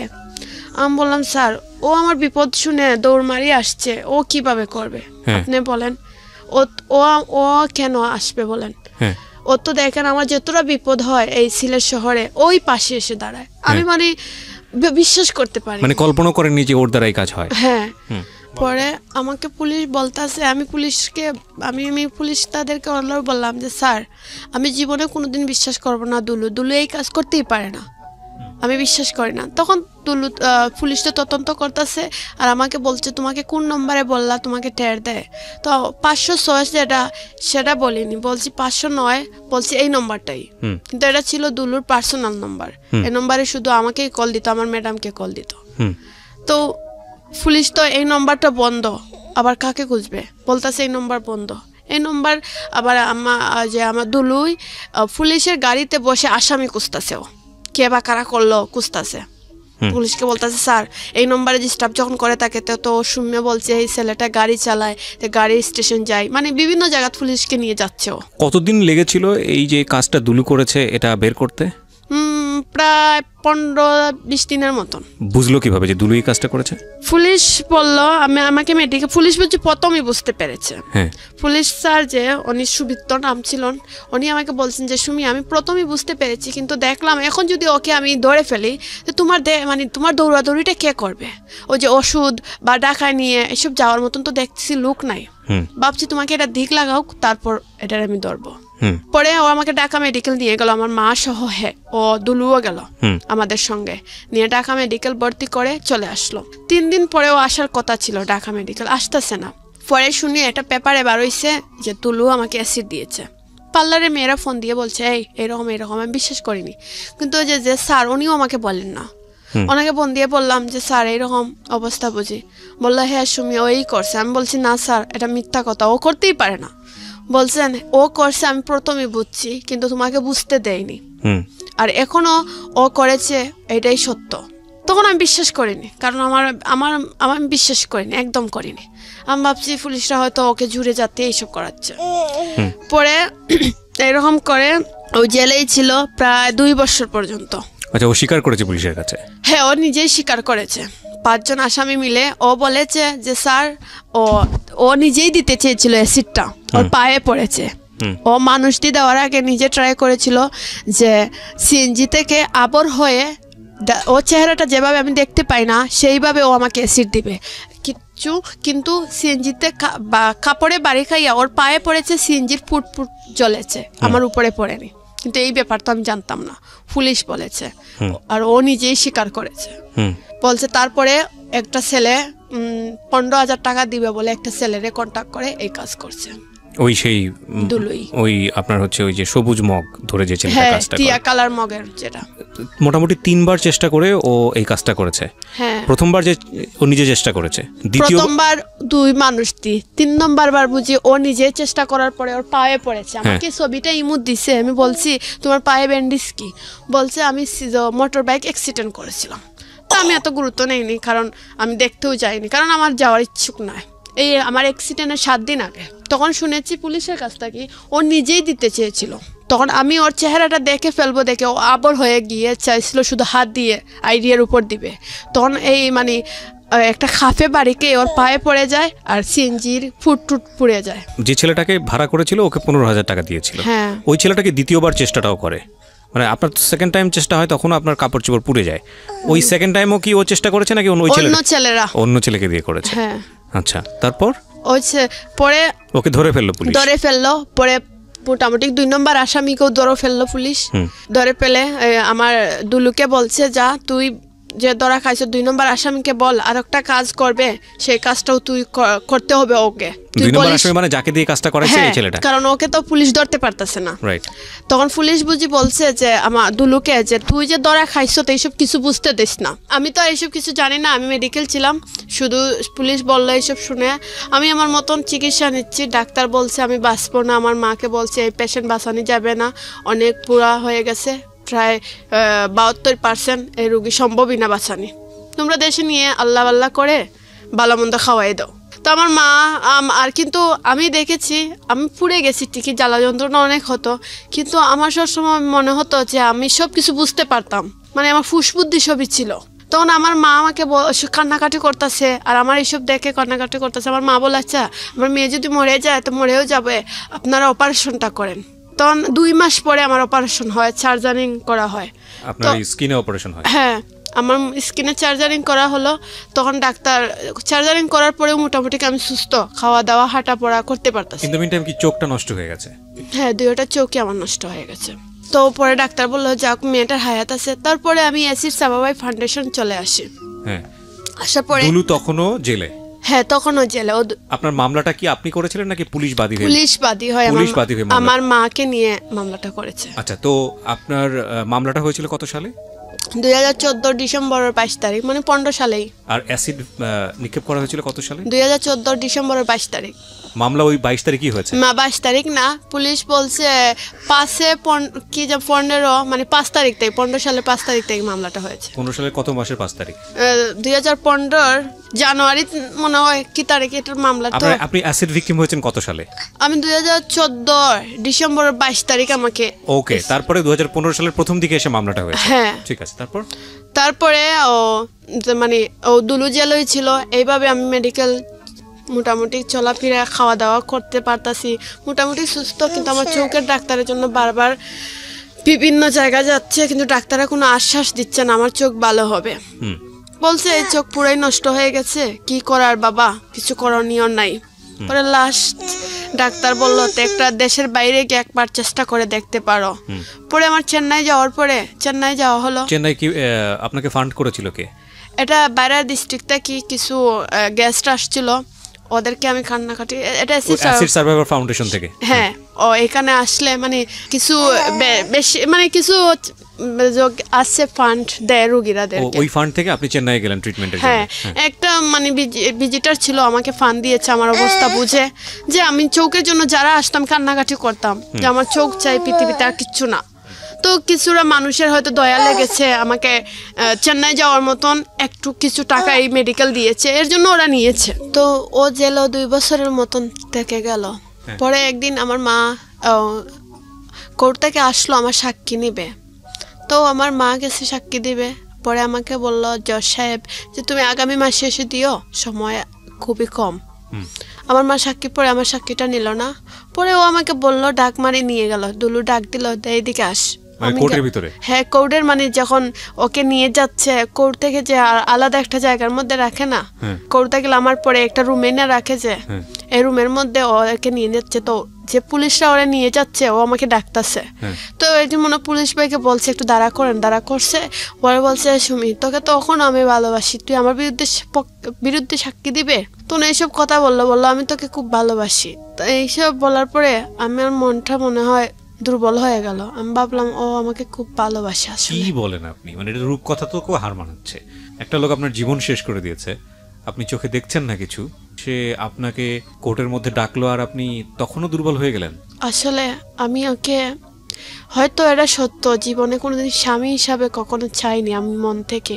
আর ফার্স্ট টাইম যে সম্পর্ক ওকে চেয়েছি, এটা হয়তো আমার মনের আবেগ হতে পারে, কিন্তু বাস্তবতা যেটা আমি সবসময় ভাবতাম ওকে নিয়ে আমার জীবন হবে না, কারণ ও যেরকম আমি সেরকম না। ও যে মানুষের সামনে খারাপ আচরণ করে, এই জন্য ওকে আমি চাইনি। কিন্তু ওকে আমি যে মানে ওকে যে কতটা ভালোবাসি সেটা হয়তো আমি কাউকে বোঝাতে পারতাম না, আর ও তো বুঝতো না। আপনি তো তখন চোখে দেখতেন না একদমই? তখন এই যে চেন্নাই অপারেশনের পরে ঝাপসা দেখতে পারতাম, কর্নিয়ার ট্রান্সফার করা হয়েছিল। আচ্ছা, তো তারপরে আপনি ও আপনাকে এটা বললো? হ্যাঁ, তখন বললো। কি বললেন? আমি কিছু বলিনি, চুপ করেছিলাম, কারণ আমার মা তারা সবাই ছিল না, ওর সাথে কথা বলতে দিচ্ছেন না। তখনও আমি দুলু দুলু করে পাগল হয়ে যাচ্ছি। মাকে কতবার বলছি দুলুর কাছে নিয়ে যাও, কথা বলবো, মানে ওরা অসহ্য হয়ে যাচ্ছে, খালি দুলু দুলু। এটা কেমন কথা? যে ছেলে তোর জীবন নষ্ট করে দিল, ও ছেলের গানই গাছ। এই মেডিকেলে আমি দুলু দুলু জপতাছি, কারণ আমি এটা মেনে নিতে। আপনি আমার কাছে এসেছিলেন জীবনের গল্পটা বলার জন্য দুলুর সাথে মিট হওয়ার আগেই, কোর্টে মিট হওয়ার আগেই নাকি? তার হ্যাঁ হ্যাঁ, আগেই আসছিল। আচ্ছা, তার আগে এসে আপনি রেডিওতে গল্পটা বলে গেছেন, আমি যখন আগে রেডিওতে ছিলাম। তারপরে আপনার সাথে দুলুর সাথে কোর্টে দেখা সাক্ষাৎ হয়। হ্যাঁ, তখন আপনি দুলুকে ভালোবেসে চলেছেন, মানে দুলুকে আপনার সামনে এসেছে তো সবকিছু উলটপালট হয়ে গেছে। হ্যাঁ, ও আমাকে বলছে আমাকে ভালোবাসে, এখনো ভালোবাসে। ও এরকম চায়নি অ্যাসিড হোক, বলছে মানে আমি এরকম চাই না। আমি ভাবছি তোর একটু ক্ষতি হলে হয়তো তুই আর মানে তোর মানে জীবনে যে স্বপ্নগুলো আছে এগুলো দেখলে না, মানে তুই আর মডেলিং করবি না, তুই আর অভিনয় করবি না, তাহলে তুই অন্য ছেলের দিকে তাকালে না, এইসব। তখন আমি তারপরে একটু একটু আসলে কি আমি আমার জীবনে বাস্তবতা কি আমি বুঝিনি, এখন বুঝতে পেরেছি। সেটা তাহলে আরো পরে। তারপর আপনি কি করলেন কোর্টে? তো কোর্টে ও আমাকে যা বললো, আমি যে বললো ভালোবাসেই, তারপর আমি এটা বিশ্বাস করলাম। বললো আগামী 4 তারিখে তুই আসিস। আমি আগামী 4 তারিখে আবার গেলাম। ও আসলো তারিখের দিন, আমি গেলাম সকাল সকাল, গিয়ে 1000 টাকা না 1200 টাকা দিয়ে ওকে অফিসিয়াল ভাবে বাইর করছি। মানে আপনি কি করলেন কোর্টে গিয়ে? কোর্টে গিয়ে ওকে যে এখানে একটা রুমের মধ্যে রাখে, এই রুমটা কি টাকা দিলে বাইর করা যায় 1 ঘন্টার জন্য। আচ্ছা, বাইর করে অন্য রুমে কথা বলার সুযোগ দেয় একেল। তো পুলিশরা সামনে ছিল আর ওকে 1 ঘন্টা আমার পাশে বসাইয়া রাখছে, টাকা 1200-র মতো নিয়েছে। তো ও আমাকে বলতেছে, সুমি তোর মাথায় হাত দিয়ে বলছি আমি তোকে খুব ভালোবাসি, তুই আমাকে বিয়ে কর, আমি তোকে নিয়ে সংসার করব, জীবনে কোনোদিন কষ্ট দিব না, বিশ্বাস কর। বিয়ের 2-3 মাস পরেও আমাদের একটা বেবি হবে। মানে আমাকে ও তো স্বপ্ন দেখালো, আমি বিশ্বাস করে ফেলতেছি। আমি তো বিশ্বাস এমনিতে ওকে করতাম, তখন আমি সত্যিই ভাবতেছি ও আমাকে খুব ভালোবাসে। তখন আমি আপোষ করার জন্য পাগল হয়ে গেছি। মানে মাকে বলছি মামলা আপোষ করবো, ওরাও দুলুও বলছে মামলা আপোষ কর, আমাকে বিয়ে কর। তখন আমি আমার মাকে বলছি মা আমি আপোষ করবো। মা বলছে তোমাকে ও যা বলছে মা এটা মিথ্যা কথা। আমার মাকে বলছে তুমি জানো ও মিথ্যা কথা বলছে, ও আমাকে ভালোবাসে, তুমি তেমন বুঝতেছো না। পরে জজ সাহেবের কাছে উঠে বলছি যে স্যার ওকে একটু ক্ষমা করে দেন, আমি ওকে খুব ভালোবাসি। জজ সাহেব আমাকে খুব জারি মারছেন, বলছে মেয়ে তুমি কি বুঝো, তুমি কিচ্ছু বুঝতে পারতেছো না, যাও। মানে জজ সাহেবের কাছে গেলেও তান আমাকে গুরুত্ব দিচ্ছেন না, তান এই আপোষটাও মানেন না। কারণ এই আপোষ গ্রহণযোগ্যই না। দুলু আমাকে মানে যেভাবে স্বপ্ন দেখিয়ে কিছু স্বপ্ন দেখাই আমাকে আপোষ করলো মামলাটা। ওর মাও ছিলেন, ওর মা বলছে মা আমার ছেলে যদি বাইর হয় তোমাকে বিয়ে করে কিছুটা দিন তুমি বাসায় থাকবা, তারপর তোমাকে আমি বাড়িতে নিয়ে তুলবো। আমার শাশুড়ির কথাও আমি বিশ্বাস করেছি, ভাবছি তাহলে আপোষ হয়ে যাক। আর আমার জীবনটা তো এমনি নষ্ট হয়ে গেছে, আমার এটাই মনে যে আমি চোখে দেখতে পাই না, আর এখন আমি একটা ভালো ছেলেকে বিয়ে করে সংসারও করতে পারবো না। তাহলে ও যখন আমাকে ভালোবাসে তাহলে ওর সাথে আমার জীবনটা কাটিয়ে দিব, এটাই ভেবে আমি আপোষ করেছি। ও জেলটাই বাইর হইছে, বাড়ার পরে ও মানে আমাকে 10 লক্ষ টাকা খাবিন দিয়ে বের হলো। মানে কিভাবে বের হলো? জামিনে বাইর হইছে, জামিনে বের হলো। হ্যাঁ, জামিনে বের হওয়ার ক্ষেত্রে আপনি সহযোগিতা করেছেন? হ্যাঁ হ্যাঁ, আপোষ করেছিলাম। আপোষ কিভাবে করেছিলেন? ও বাইর হইয়া আমাকে খাবিন দিবে। এটা আপনি কোর্টে বলেছেন? কোর্টে বলেছে, আপোষনামাত লেখা ছিল। ও আচ্ছা, এটা একদম এফিডেভিট হয়েছে? হ্যাঁ হ্যাঁ, তারপর আপোষনামাত লেখা ছিল যে ও বাইর হইয়া আমার 10 লক্ষ কাবিন দিয়ে বিয়ে করবে, সারা জীবন আমাকে শারীরিক বা মানসিক সম্পর্ক রাখবে, এমনকি কোনোদিন দূর করে ফেলে দিতে পারবে না। এটাতে সাইন করেছে ও? হ্যাঁ, সাইন করে তারপরে জাজ ওকে হাইকোর্ট থেকে বেইলে বাইর হইছে। আচ্ছা, তারপর পরে ও মানে বাইরনের পরে 15-20 দিনের মধ্যে আমাকে একটা কাগজ দিল। আমার মাকেও বলেনি, কাউকে বলেনি, আমাকে একটা কাগজ দিল। আর আমি তো পড়াশোনা দেখতেই পারতাছি না, শুধু দেখতে পারতাছি 3 পিস কাগজ, কিন্তু কি লেখা কিছু না এটা বুঝতে পারতাছি না। শুধু আমাকে বলছে কাগজগুলো দিব, তুই একটু সাইন করে দে ছবির নিচে। তো আমি একজনকে বলছি একটা কলম দাও, আর ছবির নিচে সাইন করব, ছবির নিচেই সাইন করছি। পরে ওনাকে পড়াইয়া বললাম এটা কিসের কাগজ, এটা দেখবা। উনি বললেন যে একটা বিয়ে হয়েছে, এটার ডকুমেন্ট। তখন ওকে বললাম তুমি বিয়ে করবা, অথচ তুমি আমার মাকেও বললা না, আমাকেও বললা না ক্লিয়ার ভাবে, এটা কীরকম বিয়ে? বললো কোর্টে আবাজত দেই, আমরা অনুষ্ঠান পরে করবো না, কোর্টে এখন আবাজত দেওয়া লাগবে। 1 শতক জায়গা ছিল, আমাকে ঘরের ভিতর থেকে বাড়ির ভিতর থেকে দিবে। আপোষের মধ্যে ওর মা বলছে যে বাইরে কোনো জায়গা জমিন নাই, আমার ছেলে বারণের পরে আমি 1 শতক জায়গা ওকে বা আমার বাড়ির ভিতর থেকে ওর অংশ থেকেই দেওয়া হবে। ও বারণের পরে ও চালাকিতি কি করে আমাকে বাড়ির ভিতর না দিয়ে আমাকে আওরের মাঝখানে 1 শতক জায়গা দিছে, যেটা দিয়ে ধান ক্ষেত করা হয়। এইসব করে ও কোর্টে জমা দিয়ে দিছে, কোথা থেকে দিয়েছে না দিয়েছে সব কিছু জানি না। এক সময় আমার মা কোর্টে উকিলকে বললেন যে স্যার ও যে বিয়ে করেছে কোনো কাগজপত্র কোনো প্রমাণ আছে? বলছেন হ্যাঁ, ফটোকপি তুমি তাই নিয়ে যাও।